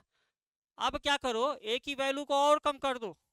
ए की वैल्यू को आप कर दो, suppose that a is equal to 1.25, a is equal to 1.25, तो अब कॉपर सेविंग कितना हो जाएगा? 1/1.25 इंटू 100 कितना हो जाएगा भाई? ये 100 हो जाएगा। 100/125 ना, तो 100/125 मतलब 25 चौका 100, 4/5, यानी 20 चौक 80% कॉपर बच जाएगा बेटा। 80% कॉपर बढ़ जाएगा यदि आप ए की वैल्यू को कितना चूज करते हो? 1.25। ए की वैल्यू को और कम करो, मान लो कि आप कर देते हो ए की वैल्यू को 1 पॉइंट सपोज दैट 15 कर देते हो। ए की वैल्यू को 1.1 कर दो, ए की वैल्यू को 1.1 कर दो, तो 1.1 करोगे तो कॉपर सेविंग कितना हो जाएगा बोलो तो? ये हो जाएगा 1/1.1 इंटू 100, या आप इसी को कह सकते हो 10/11 इंटू 100। कितना आएगा ये आपका आ जाएगा, ये आपका हो जा रहा है 99.99% कॉपर सेविंग हो गई, यानी लगभग 100% आपने कॉपर सेविंग कर दिया। 99.99%, यानी ए की वैल्यू को जितना आप कम करते गए, और दूसरी बात, ए का मान जितना एक के क्लोज होगा, देखो 2 के क्लोज हुआ, 2 था तो 50% कॉपर सेविंग हुआ, 2 के नजदीक था 80% कॉपर सेविंग हुआ, लेकिन जितना एक के नजदीक आया उतना ही कॉपर सेविंग ज्यादा हुआ। तो क्या सीखा हमने कि कॉपर सेविंग के लिए ए का मान कम से कम रखना है, और इट इज क्लोज टू 1, जितना आप एक के नजदीक होगे, ये तो आप जान रहे हो ना कि ए की वैल्यू हमेशा ग्रेटर देन 1 होगी, तो एक के जितना नजदीक होगा। अब ये ना कह देना कि ए की वैल्यू 0.99 रख दे सर तो क्या होगा, है ना? तो ये तो फ्रीज हो गया है, ए की वैल्यू एक से तो ज्यादा होना ही चाहिए ना बेटा। शर्त क्या है कि कॉपर सेविंग के लिए ए की वैल्यू आप कम से कम करोगे to save the copper material, और एक के नजदीक रखना है, एक के नजदीक रखना है 1.1। 1.1 रखने से आप देख रहे हो कि 99.99% कॉपर सेविंग हो गई। हाँ, ये भी हो सकता है, आइडियल केसेस का क्या हो सकता है कि जब ए बराबर 1 हो जाए, ए बराबर क्या हो जाए? 1 हो जाए, 100% कॉपर सेविंग हो जाएगी बेटा। 1/1 मतलब 100% ना, 100% कॉपर सेविंग हो जाएगी। अब वो 100% है क्या, देखो जरा।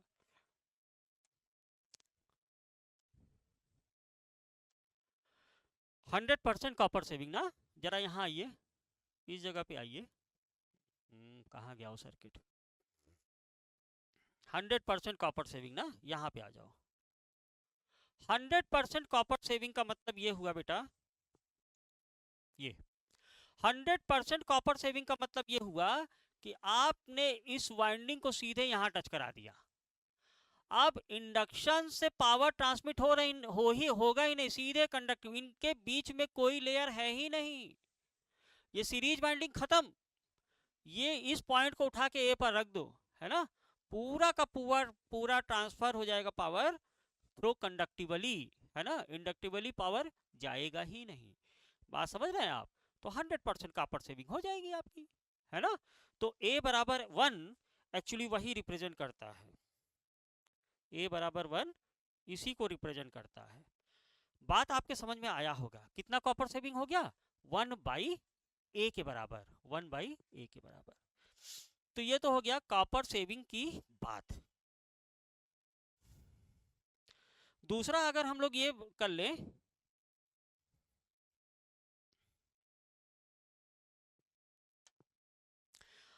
पावर ट्रांसफर की थोड़ा सा बात कर लें ऑटो ट्रांसफार्मर में, है ना?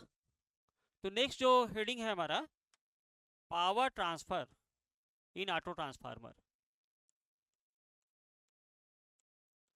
पावर ट्रांसफर, पावर ट्रांसफर इन auto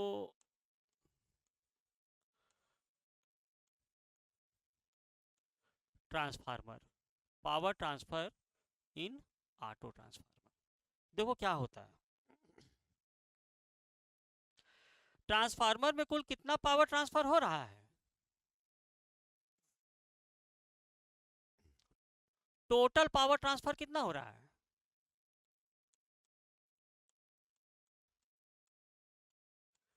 total power transfer, total transfer power, total power transfer यानी आप कह सकते हो कि S total, S total sorry, S total कितना हो रहा है? देखो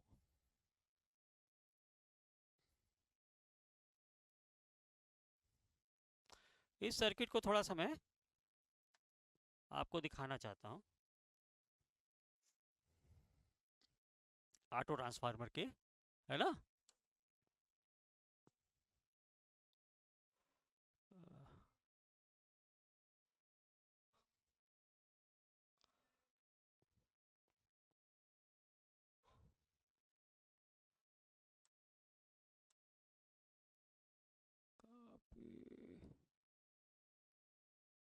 है ना,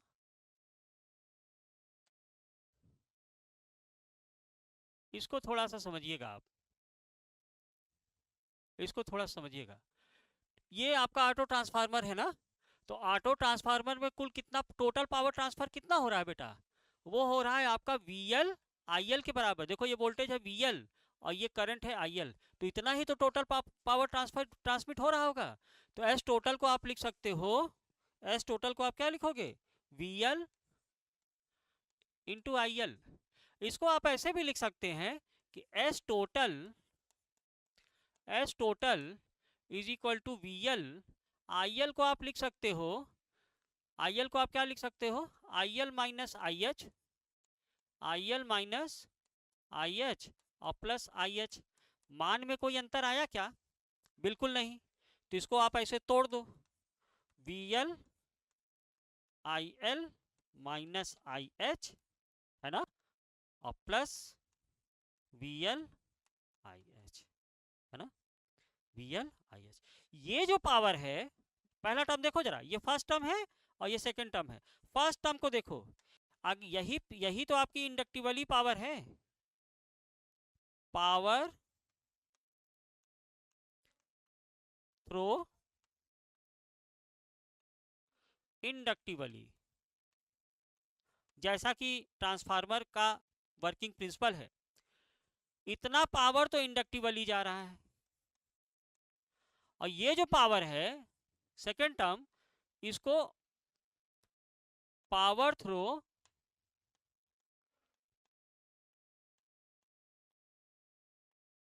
कंडक्टिवली बोल सकता हूं मैं।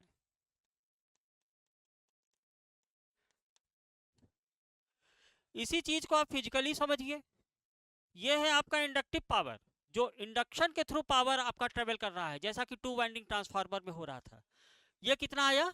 VL IL minus IH, VL IL minus IH, यानी ये आपका VL है और ये आपकी करंट IL माइनस IH है। देखो बेटा, इस डॉट से जितना करंट निकलेगा और जितना यहाँ का वोल्टेज होगा, वही तो इंडक्टिव पावर होगा।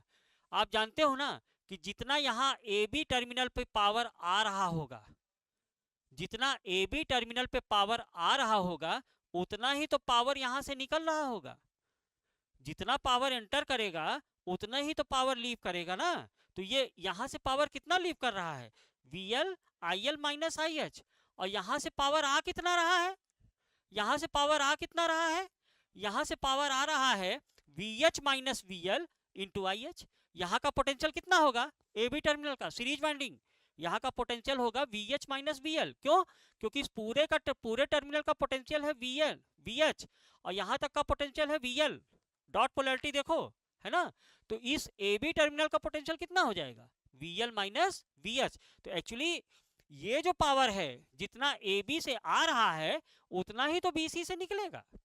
ये ट्रांसफार्मर का वर्किंग प्रिंसिपल है। यानी आप क्या कह सकते हो, आप कह सकते हो, आप कह सकते हैं कि SAB is equal to SBC, SAB is equal to SBC। और SAB क्या है, VH minus VL into IH। इसी को आप कह रहे हो VL IL माइनस IH, है ना। और यही पावर आपका क्या हो रहा है, इंडक्टिवली पावर ट्रांसमिट हो रहा है। इसी पावर को आप कह रहे हो पावर थ्रू इंडक्शन, जो कि ऑटो ट्रांसफार्मर में ट्रांसमिट हो रहा है। तो ये पावर आपका इंडक्टिव पावर आ गया, ये पावर इंडक्टिव पावर आ गया। Power power sorry power through conductively कितना हो जाएगा, ये आपका हो जा रहा है VL IH। ये कितना हो जा रहा है, VL IH। बात समझ रहे हैं कि नहीं, देखो ना, यही तो आया है। ये देखो यहाँ पर VL IH, यही तो कंडक्टिव पावर है। और ये कैसे कंडक्टिव पावर है, देखो ये IH करंट जा रही है, ध्यान से देखना इसको, देखो ये IH करंट जा रही है, और ये IH करंट जाके सीधे इसी में घुल मिल जा रही है ना, VL वोल्टेज पे घुल मिल जा रही है। तो यही पावर आपका कंडक्टिव पावर कहलाएगा। इसी पावर को आप क्या कहोगे, कंडक्टिव पावर कहलाएगा। तो किसी ऑटो ट्रांसफार्मर में इंडक्टिव और कंडक्टिव दोनों तरह से पावर फ्लो होता है। क्या कह रहा हूं मैं, किसी ऑटो ट्रांसफार्मर में ऑटो ट्रांसफार्मर में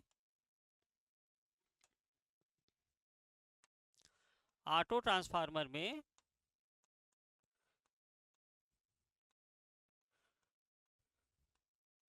ऑटो ट्रांसफार्मर में पावर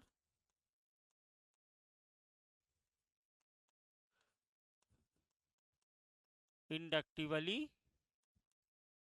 तथा कंडक्टिवली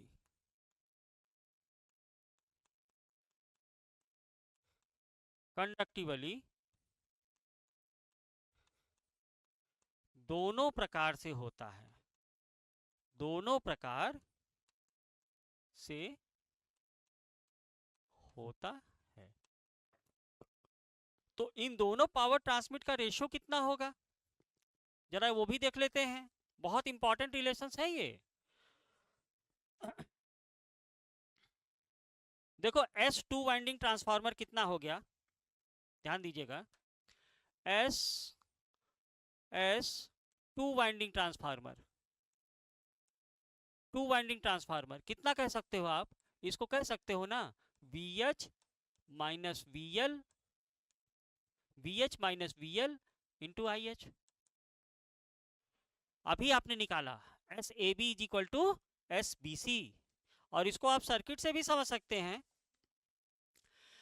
यहाँ की KVA रेटिंग क्या होगी, हाई वोल्टेज साइड की KVA रेटिंग क्या होगी, वो इस टर्मिनल पे करंट कितना इंटर कर रहा है, IH AB टर्मिनल पे ही तो आ रहा है, टर्मिनल पे ही तो आ रहा है। तो AB का वोल्टेज क्या होगा, AB का वोल्टेज VH माइनस VL होगा कि नहीं होगा, है ना। वही मैंने कर दिया, VH minus VL into IH। आप क्या करो, VH को कॉमन ले लो यहाँ पे, तो ये हो जाएगा 1 minus VL upon VH, 1 minus VL upon VH into VH IH हो जाएगा, है ना। और इसको आप क्या लिख सकते हो, VL अपॉन VH को 1/A, है ना।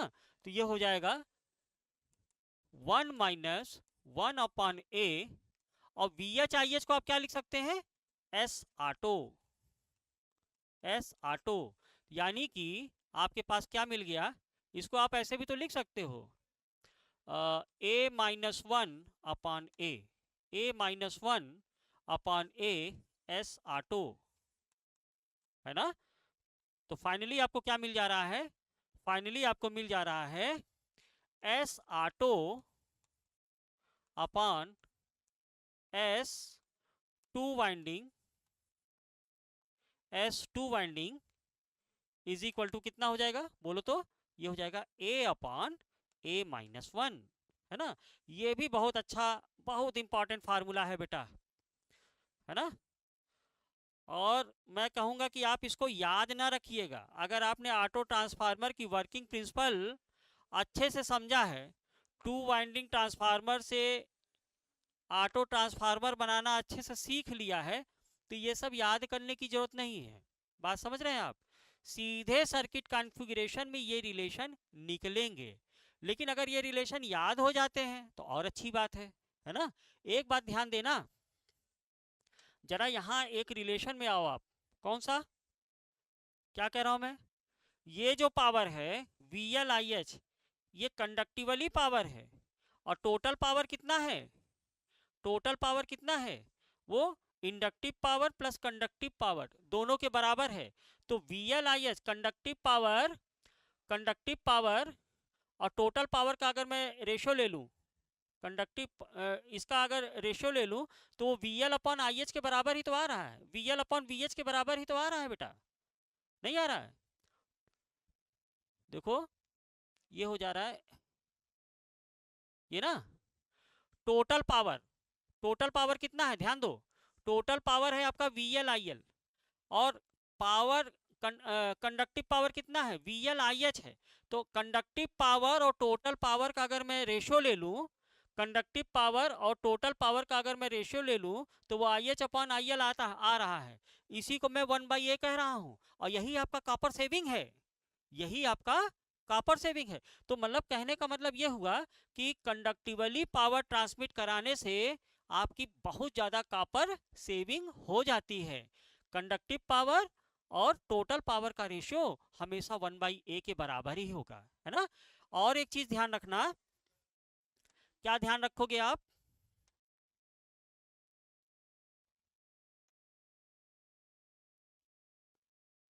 क्या ध्यान रखोगे कि आपके पास कॉपर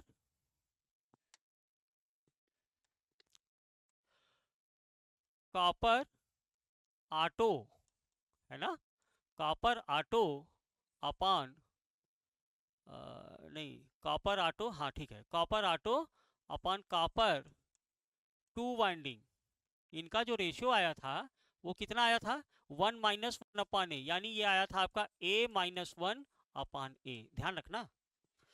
हाँ, यहाँ पे मिस्टेक मत कर देना, इन दोनों का रेशियो, ये जब saving of copper conducting material आपने देखा, तो इन दोनों का रेशियो A-1/A के बराबर आया था, क्लियर।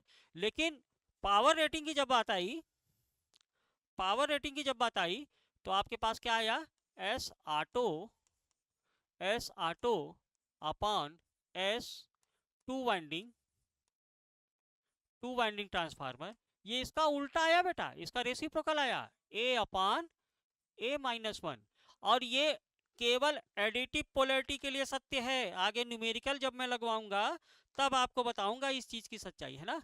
तो अभी से बिल्कुल नोट कर लो कि एस ऑटो और upon S two winding transformer का जो रेशियो होता है वो A upon, actually A auto ना, A ऑटो लिखना यहाँ पे यार, चलो नहीं लिखा है आप यही समझना, ऑटो ट्रांसफार्मर की बात कर रहे हैं, A/A-1 होगा। लेकिन ये केवल एडिटिव पोलैरिटी के लिए, केवल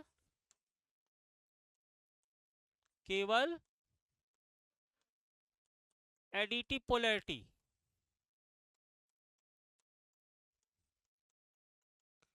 एडिटिव पोलैरिटी के लिए, है ना।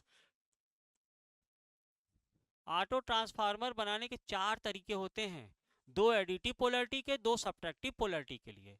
और वो न्यूमेरिकल में जब आपका काम केवल ये है कि किसी इसी कॉन्फ़िगरेशन के लिए आपको ऑटो ट्रांसफार्मर बनाना है, बाकी सबको छोड़ देना है। वो मैं रीज़न बताऊंगा क्यों, जब एक न्यूमेरिकल पकड़ के लगाएंगे बेटा तब देखेंगे। आज का लेक्चर वैसे ही बहुत लंबा हो जा रहा है, तो है ना। अभी केवल इतना याद रखो कि एडिटिव पोलैरिटी के लिए ये बात सत्य होगी, है ना, केवल एडिटिव पोलैरिटी के लिए, है ना। तो इसमें कंफ्यूजन मत करना, जब रेटिंग की बात आए तो A/A-1, जब कॉपर सेविंग की बात आए तो A-1/A हो जाएगा। और कॉपर सेविंग के लिए आपको A का मान क्या करना पड़ेगा, क्या करना पड़ेगा, A का मान कम से कम रखना पड़ेगा, and it is close to 1, एक के नजदीक रखना पड़ेगा।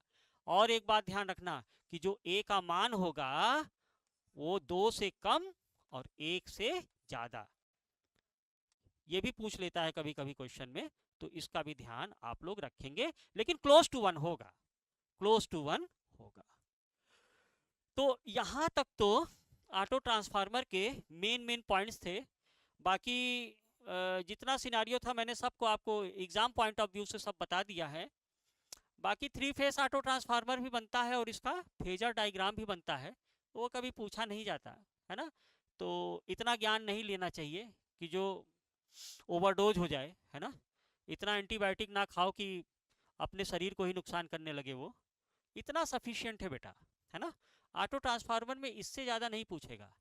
अब कुछ क्वेश्चंस बनते हैं कि टू वाइंडिंग ट्रांसफार्मर से ऑटो ट्रांसफार्मर में एडवांटेजेस क्या है ना, तो थोड़ा उसको देख लेते हैं। Advantages of auto transformer, very important. अभी क्या है,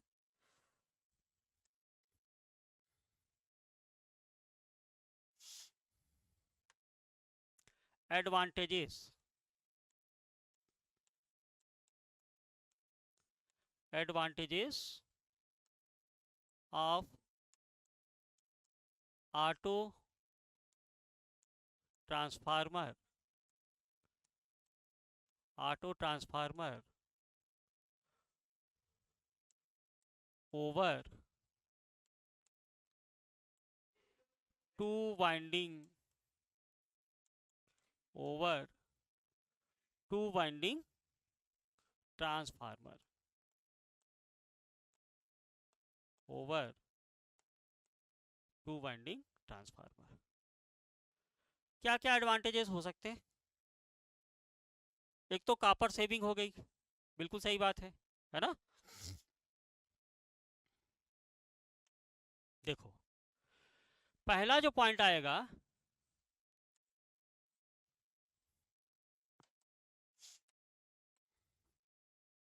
पहला जो पॉइंट आ जाएगा, हो मैं इसको बदल क्यों नहीं रहा हूं, कॉपर सेविंग, जो कि अभी आप लोगों ने देख ही लिया है। Copper saving, copper saving auto transformer में बहुत ज़्यादा हो जाती है ना। आप ये देखिए कि कॉपर सेविंग होने के साथ साथ अगर ऑटो ट्रांसफार्मर में आपने कॉपर सेविंग बचा लिया, लॉट्स ऑफ कॉपर आपने बचा लिया, आपने देखा कि 1.1 करने से 99.99% आपने कॉपर बचा लिया टू वाइंडिंग ट्रांसफार्मर के कंपैरिजन में, है ना। तो टू वाइंडिंग जब इतना कॉपर आपने बचा लिया तो वो स्पेस भी तो बचा लिया जिसमें वो कॉपर वाइंडिंग होगी, बात समझ रहे हैं कि नहीं मेरी। तो उतना आपने लोहा भी बचा लिया, मीन्स आयरन भी बचा लिया उतना। तो आयरन बचा लिया, लोहा बचा लिया, विंडो स्पेस आपने कम कर दिया, विंडो स्पेस आपने कम कर दिया, तो लॉसेस कम हो गए ना। जब कॉपर सेविंग हुआ तो यहीं पे लिख लेना, जब कॉपर सेविंग जब कम किया गया तो आयरन की भी बचत हो गई, आयरन की भी बचत, ठीक। इन दोनों के बचत से लॉसेस कम हो गए। हर एक चीज सिस्टमेटिक सीखो बेटा, लॉसेस कम हो गए, यानी कि क्या हुआ कि ऑटो ट्रांसफार्मर में सेम केवीए रेटिंग के लिए टू वाइंडिंग ट्रांसफार्मर के उसके इक्विवेलेंट टू वाइंडिंग ट्रांसफार्मर से लॉसेस कम हो गए। इसका मतलब क्या हुआ कि जब लॉसेस कम हो गए तो ऑटो ट्रांसफार्मर की क्या हो गई, efficiency, auto transformer, auto transformer की एफिशिएंसी एफिशिएंसी उसके इक्विवेलेंट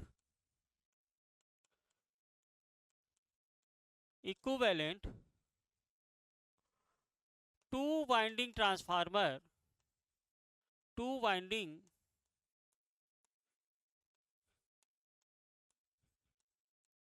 ट्रांसफार्मर से क्या होगा, थोड़ा ज्यादा होगा, है ना, थोड़ा ज्यादा होगा।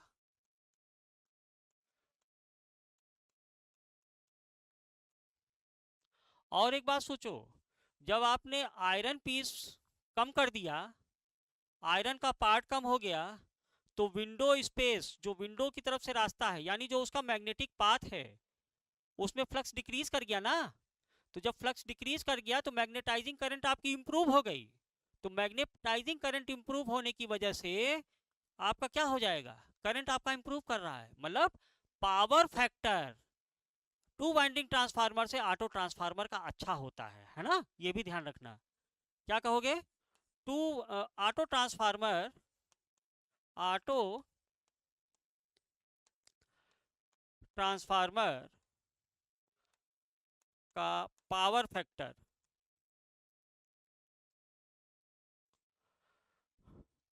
इंप्रूव करता है, इंप्रूव करता है।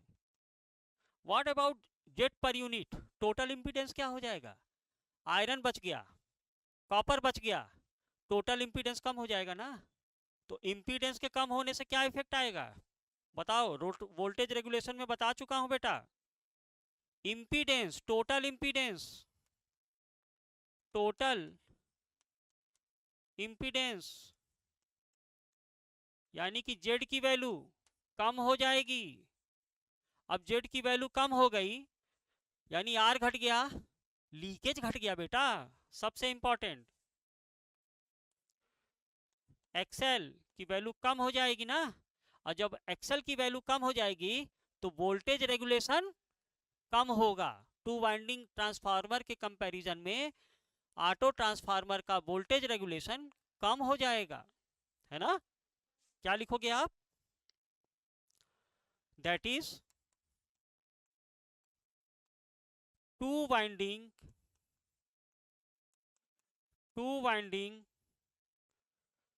ट्रांसफार्मर, टू वाइंडिंग ट्रांसफार्मर के कंपैरिजन में ऑटो ट्रांसफार्मर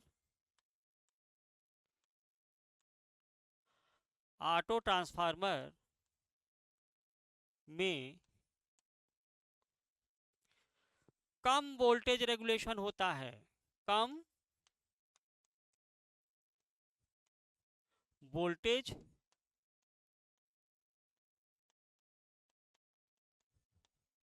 रेगुलेशन होता है। अब ये अच्छी बात हुई कि खराब बात हुई, तो मैंने आपको बताया है कि वोल्टेज रेगुलेशन किसी ट्रांसफार्मर का जितना कम होगा उतना अच्छा होगा। और जिनको ज़्यादा बे अच्छा लगता है तो वो मेरा प्रीवियस वीडियो देखें, है ना, कि वोल्टेज रेगुलेशन कम क्यों होना चाहिए किसी ट्रांसफार्मर के लिए, है ना। तो ये बात हो गई। अब थोड़ा सा इसके डिसएडवांटेजेस देख लेते हैं। एक डिसएडवांटेजेस तो यही हुआ कि छुओगे तो मरोगे, है ना बेटा। डिसएडवांटेजेस,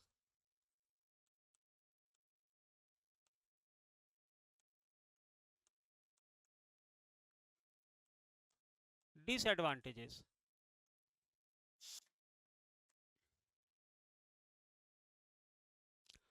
पहला डिसएडवांटेज तो यही हो गया कि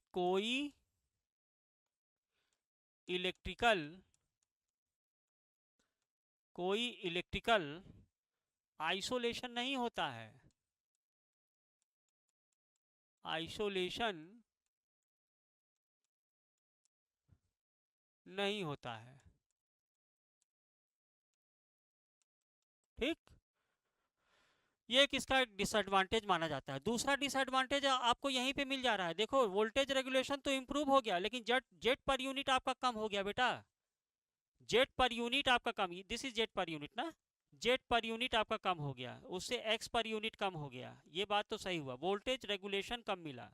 लेकिन एक ड्रॉबैक यहाँ पे क्या हो जाएगा कि फॉल्ट लेवल में जो आपको इक्वाइपमेंट लगाना पड़ेगा, सर्किट ब्रेकर वगैरह लगाने पड़ेंगे, रिले लगाने पड़ेंगे, उनकी MBA rating, fault level MBA rating बढ़ जाएगी बेटा जेट पर यूनिट के कम होने से। तो आपको ज़्यादा खर्चा करना पड़ेगा, सर्किट ब्रेकर वगैरह हाई कॉस्ट के लगाने पड़ेंगे, है ना। तो ये ऑटो ट्रांसफार्मर का एक डिसएडवांटेजेस भी है, एक ये भी डिसएडवांटेजेस है। क्या है, क्या कह रहा हूँ मैं, क्या कह रहा था,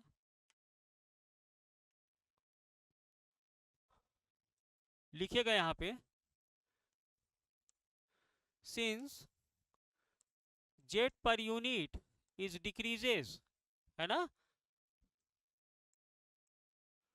तो फॉल्ट लेवल, फॉल्ट लेवल, अब पता नहीं ये चीज आपके समझ में आ रही कि नहीं आ रही, लेकिन जब फॉल्ट एनालिसिस आप लोग बच्चों पढ़ोगे पावर सिस्टम में, जब आप इस चैप्टर को पढ़ेंगे तब आपके समझ में आएगा कि जेट पर यूनिट के कम होने से फॉल्ट लेवल एमबीए कैसे बढ़ जाता है ना। तो जितना ज़्यादा एमबीए होगा उतना हाई इक्वाइपमेंट आपको लगाना पड़ेगा, उतनी ज़्यादा रेटिंग का आपको इक्वाइपमेंट लगाना पड़ेगा, है ना। तो अभी इतने से ही समझो, फॉल्ट लेवल एमबीए ये क्या होगा, बढ़ जाएगा। मेरे एरो को नीचे से ऊपर हमेशा बढ़ना समझा करो, ऊपर से नीचे हमेशा घटना समझा करो, है ना। तो फॉल्ट लेवल एमबीए बढ़ने से क्या होगा, अदर प्रोटेक्शन इक्वाइपमेंट में, प्रोटेक्शन इक्वाइपमेंट, इक्वाइपमेंट में खर्चा बढ़ जाएगा, खर्चा बढ़ जाएगा। और डिसएडवांटेजेस में अगर आपको पूछें तो एक ये भी डिसएडवांटेज है, जरा देखना आप यहाँ पे, कहाँ गया इसका सर्किट,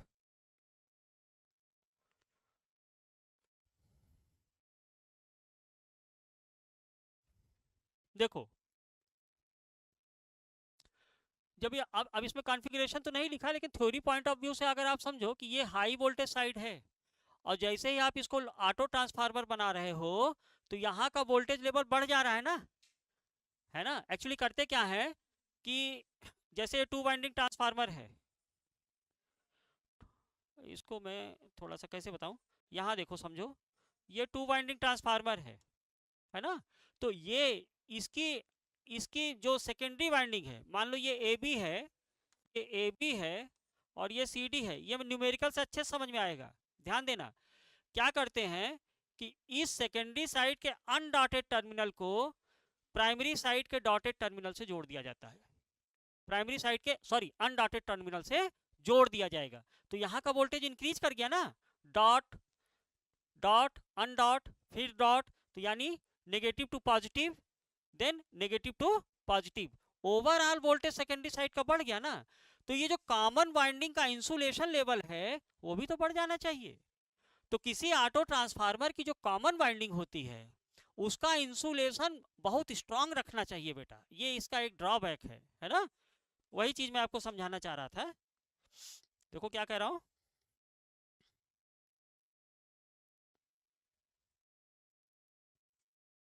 कॉमन वाइंडिंग का इंसुलेशन लेवल, कॉमन वाइंडिंग का इंसुलेशन लेवल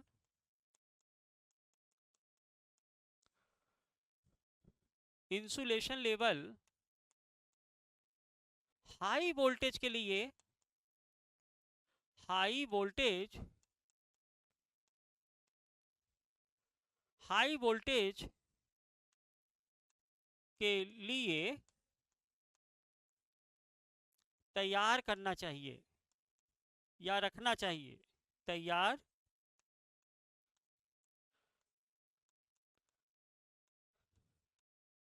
करना तैयार करना चाहिए, अन्यथा क्या हो जाएगा, अन्यथा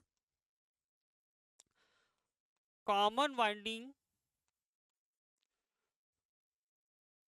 कॉमन वाइंडिंग की वायरिंग जल सकती है ना। ओपन सर्किट कंडीशन, जल सकती है मतलब ओपन सर्किट कंडीशन में जल सकती है, अर्थात ओपन सर्किट कंडीशन में आ जाएगा। ओपन सर्किट कंडीशन, सर्किट को मैंने शॉर्ट लिखा है, ध्यान दीजिएगा यहाँ पे, है ना। ओपन सर्किट कंडीशन में चला जाएगा बेटा। इसीलिए लैब वगैरह, लैब मैनुअल वगैरह में जो भी ऑटो ट्रांसफार्मर दिया जाता है ना, आपका टीचर आपको सबसे पहले समझाता है, क्या समझाता है, कि जो उसका वेरिएबल पॉइंट है, जो उसका नॉब है, उसको आप लोग बहुत धीरे धीरे खिसकाइए, और जब भी आप काम कर लीजिए तो उसके नॉब को कहाँ पे सेट कीजिए, हमेशा जीरो पे कर दीजिए बेटा। आप लोग करते नहीं हो, बहुत लापरवाही करते हो, ये मैंने भी देखा है लैब वगैरह में। तो ये आपका टीचर पहले समझाता है, उसकी बातों को बहुत ध्यान से सुना करो। और जब भी लैब वर्क ना हो, ऑटो ट्रांसफार्मर का जो नॉब है, यानी उसका जो नॉब है, वो हमेशा 0 पॉइंट से शुरू करना चाहिए और वहीं पे खत्म कर देना चाहिए। और जो भी काम करो बहुत धीरे धीरे से उसको, वेरिएबली बहुत धीरे धीरे से, ये नहीं कि फास्ट आपने क्लॉकवाइज घुमाया, फिर एंटी क्लॉकवाइज घुमाया, फिर क्लॉकवाइज घुमाया, ऐसे बेटा उसकी कॉमन वाइंडिंग जलेगी, है ना, ट्रांसफार्मर बच नहीं पाएगा, है ना। आपके रहमो करम से ट्रांसफार्मर बच नहीं पाएगा। तो इस चीज का ध्यान रखना चाहिए, है ना। तो मेरे दिमाग में इतनी बातें आ रही हैं, बाकी अगर कुछ छूट गया हो तो आप बुक से देख लीजिएगा। इसका एप्लीकेशन देखो, एप्लीकेशन थोड़ा सा देख लिया जाए। एप्लीकेशंस,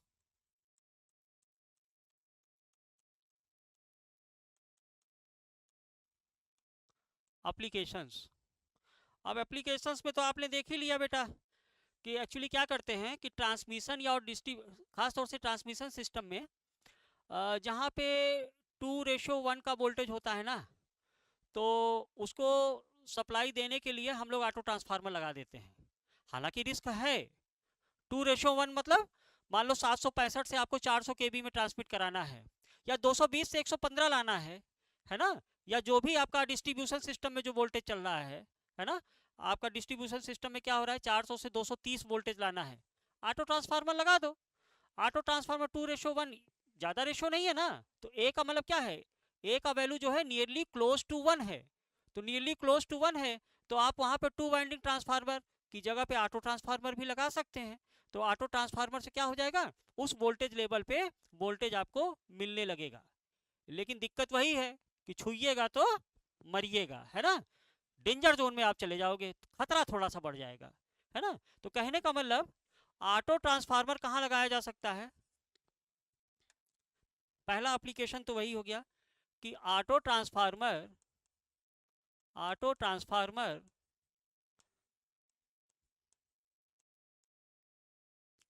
को ट्रांसमिशन,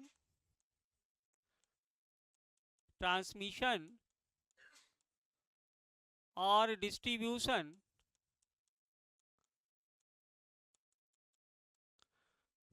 जहां ट्रांसफॉर्मेशन रेशियो,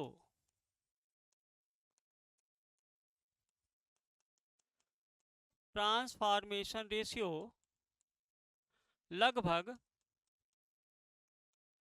लगभग 2:1 है, लगा सकते हैं, है ना, लगा सकते हैं।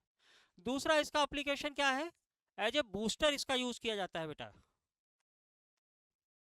As a booster. अब बूस्टर मतलब बूस्ट करना, है ना, बढ़ाना, किसी चीज को बढ़ाना, कहते हैं ना अपनी पावर बूस्ट करो, है ना। तो transformer as a booster use किया जाता है। अब बूस्टर कैसे, जनरली ये ट्रैक्शन पर्पज में होता है बेटा, इलेक्ट्रिक ट्रैक्शन में इसका यूज है। बूस्टर का यूज कहाँ करेंगे, इलेक्ट्रिक ट्रैक्शन में।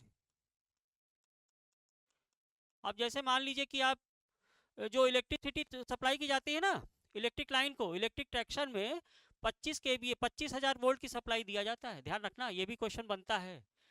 जो इलेक्ट्रिक लाइन में सप्लाई कितनी की दी गई, 25,000 वोल्ट। अब दिल्ली से 25,000 वोल्ट दिया गया, अब दिल्ली से आपको हावड़ा जाना है उस लाइन को, दिल्ली से चली चली चली चली चली कहाँ पहुंची, टुंडला पहुंची। अब टुंडला में पहुंच के वो 22,000 वोल्ट हो गई, वोल्टेज का डिपिंग हो गया ना। तो अब क्या करोगे, आपने टुंडला में आपने ऑटो ट्रांसफार्मर फिट कर दिया उस लाइन पे। अब उस 22,000 वोल्ट को 25,000 वोल्ट में बूस्ट कर देगा, बढ़ा देगा। वोल्टेज का डिफरेंस ज्यादा नहीं है ना, 25,000 वोल्ट और 22,000 वोल्ट ज्यादा डिफरेंस नहीं है, है ना। तो आप वहां पे ट्रांसफार्मर, ऑटो ट्रांसफार्मर लगा सकते हैं, और आपने फिर से उस वोल्टेज लेवल जो कि 22,000 हो गया था, 22,000 के वोल्टेज लेवल को आपने क्या कर दिया, 25,000 पे फिर कर दिया, और ट्रैक्शन सिस्टम आपका इंप्रूव हो गया। तो जगह जगह पे ऐसे ऑटो ट्रांसफार्मर कुछ विशेष लेंथ पर दे दिए जाते हैं, जिससे कि आपका वोल्टेज बूस्ट बना रहे, वोल्टेज में कमी ना आए, है ना। तो इलेक्ट्रिक ट्रैक्शन में इसका यूज कर, इसमें ध्यान रखना कि जो इलेक्ट्रिक ट्रैक्शन में जो वोल्टेज दिया जाता है वो 25 kV का होता है, ध्यान रखना इस चीज का, है ना। तीसरा इसका जो एप्लीकेशन है वोल्टेज स्टेबलाइजर के रूप में, वोल्टेज स्टेबलाइजर।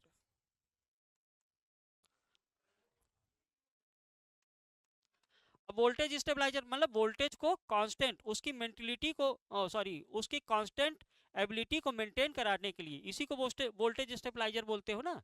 एक्चुअली जो वोल्टेज की रिक्वायरमेंट होती है घरों में वो 160 वोल्ट से 240 वोल्ट की रेंज में होता है ना। तो इस रेंज को मेंटेन ऑटो ट्रांसफार्मर इजिली कर लेगा, है ना। तो वोल्टेज स्टेबलाइजर के रूप में आप ऑटो ट्रांसफार्मर को लगा सकते हो। नेक्स्ट आपका लेबोरेटरी में है इसका बेटा यूज, आप आगे पढ़ेंगे जब 3 फेस इंडक्शन मोटर पढ़ेंगे, है ना। तो 3 फेस इंडक्शन मोटर को स्टार्ट करने के लिए भी जनरली आपका स्क्वायरल केज इंडक्शन मोटर होता है, और क्या होता है वो, देखो ना एकदम से दिमाग से उड़ रहा है ना, वाउंडिंग वाउंडिंग इंडक्शन मोटर होता है। तो वाउंडिंग इंडक्शन मोटर को हम लोग रेजिस्टेंस कंट्रोल से स्टार्टिंग कर लेते हैं, है ना। लेकिन जो स्क्वायरल केज इंडक्शन मोटर होता है, 3 phase squirrel cage induction motor होता है, उसको हम लोग through auto transformer, 3 phase auto transformer से स्टार्ट करते हैं। तो ये भी एक इसका एप्लीकेशन है, आप लिख सकते हैं।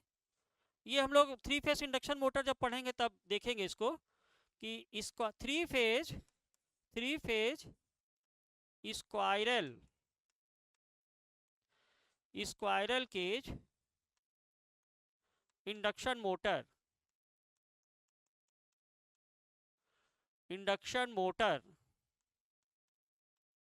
को स्टार्ट करने के लिए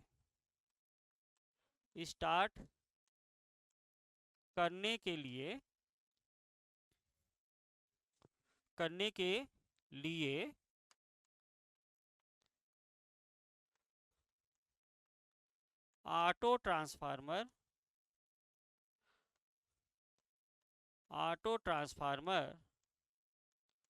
का यूज किया जाता है, ठीक ना। तो थ्योरी पॉइंट ऑफ व्यू से इतना सफिशिएंट है ना।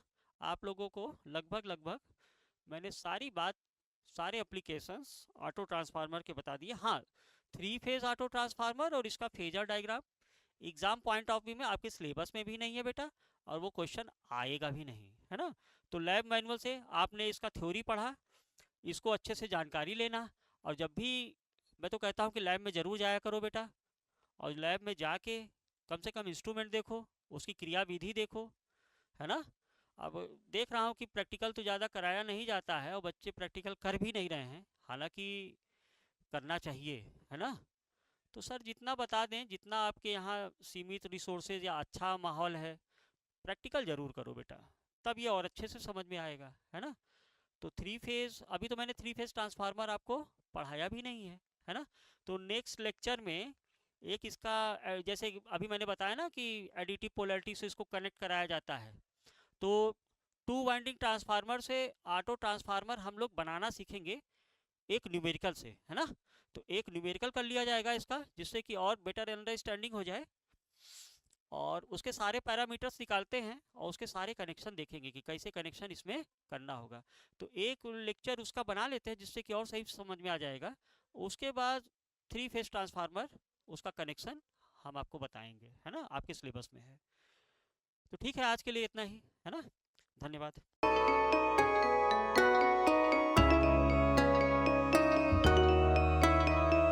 Excellent Vision Technical Academy. Excellent Vision online app Google Play Store से download. Branch office plot number 198, house number 504 by 398. Mobile 945495100370802452228960528475.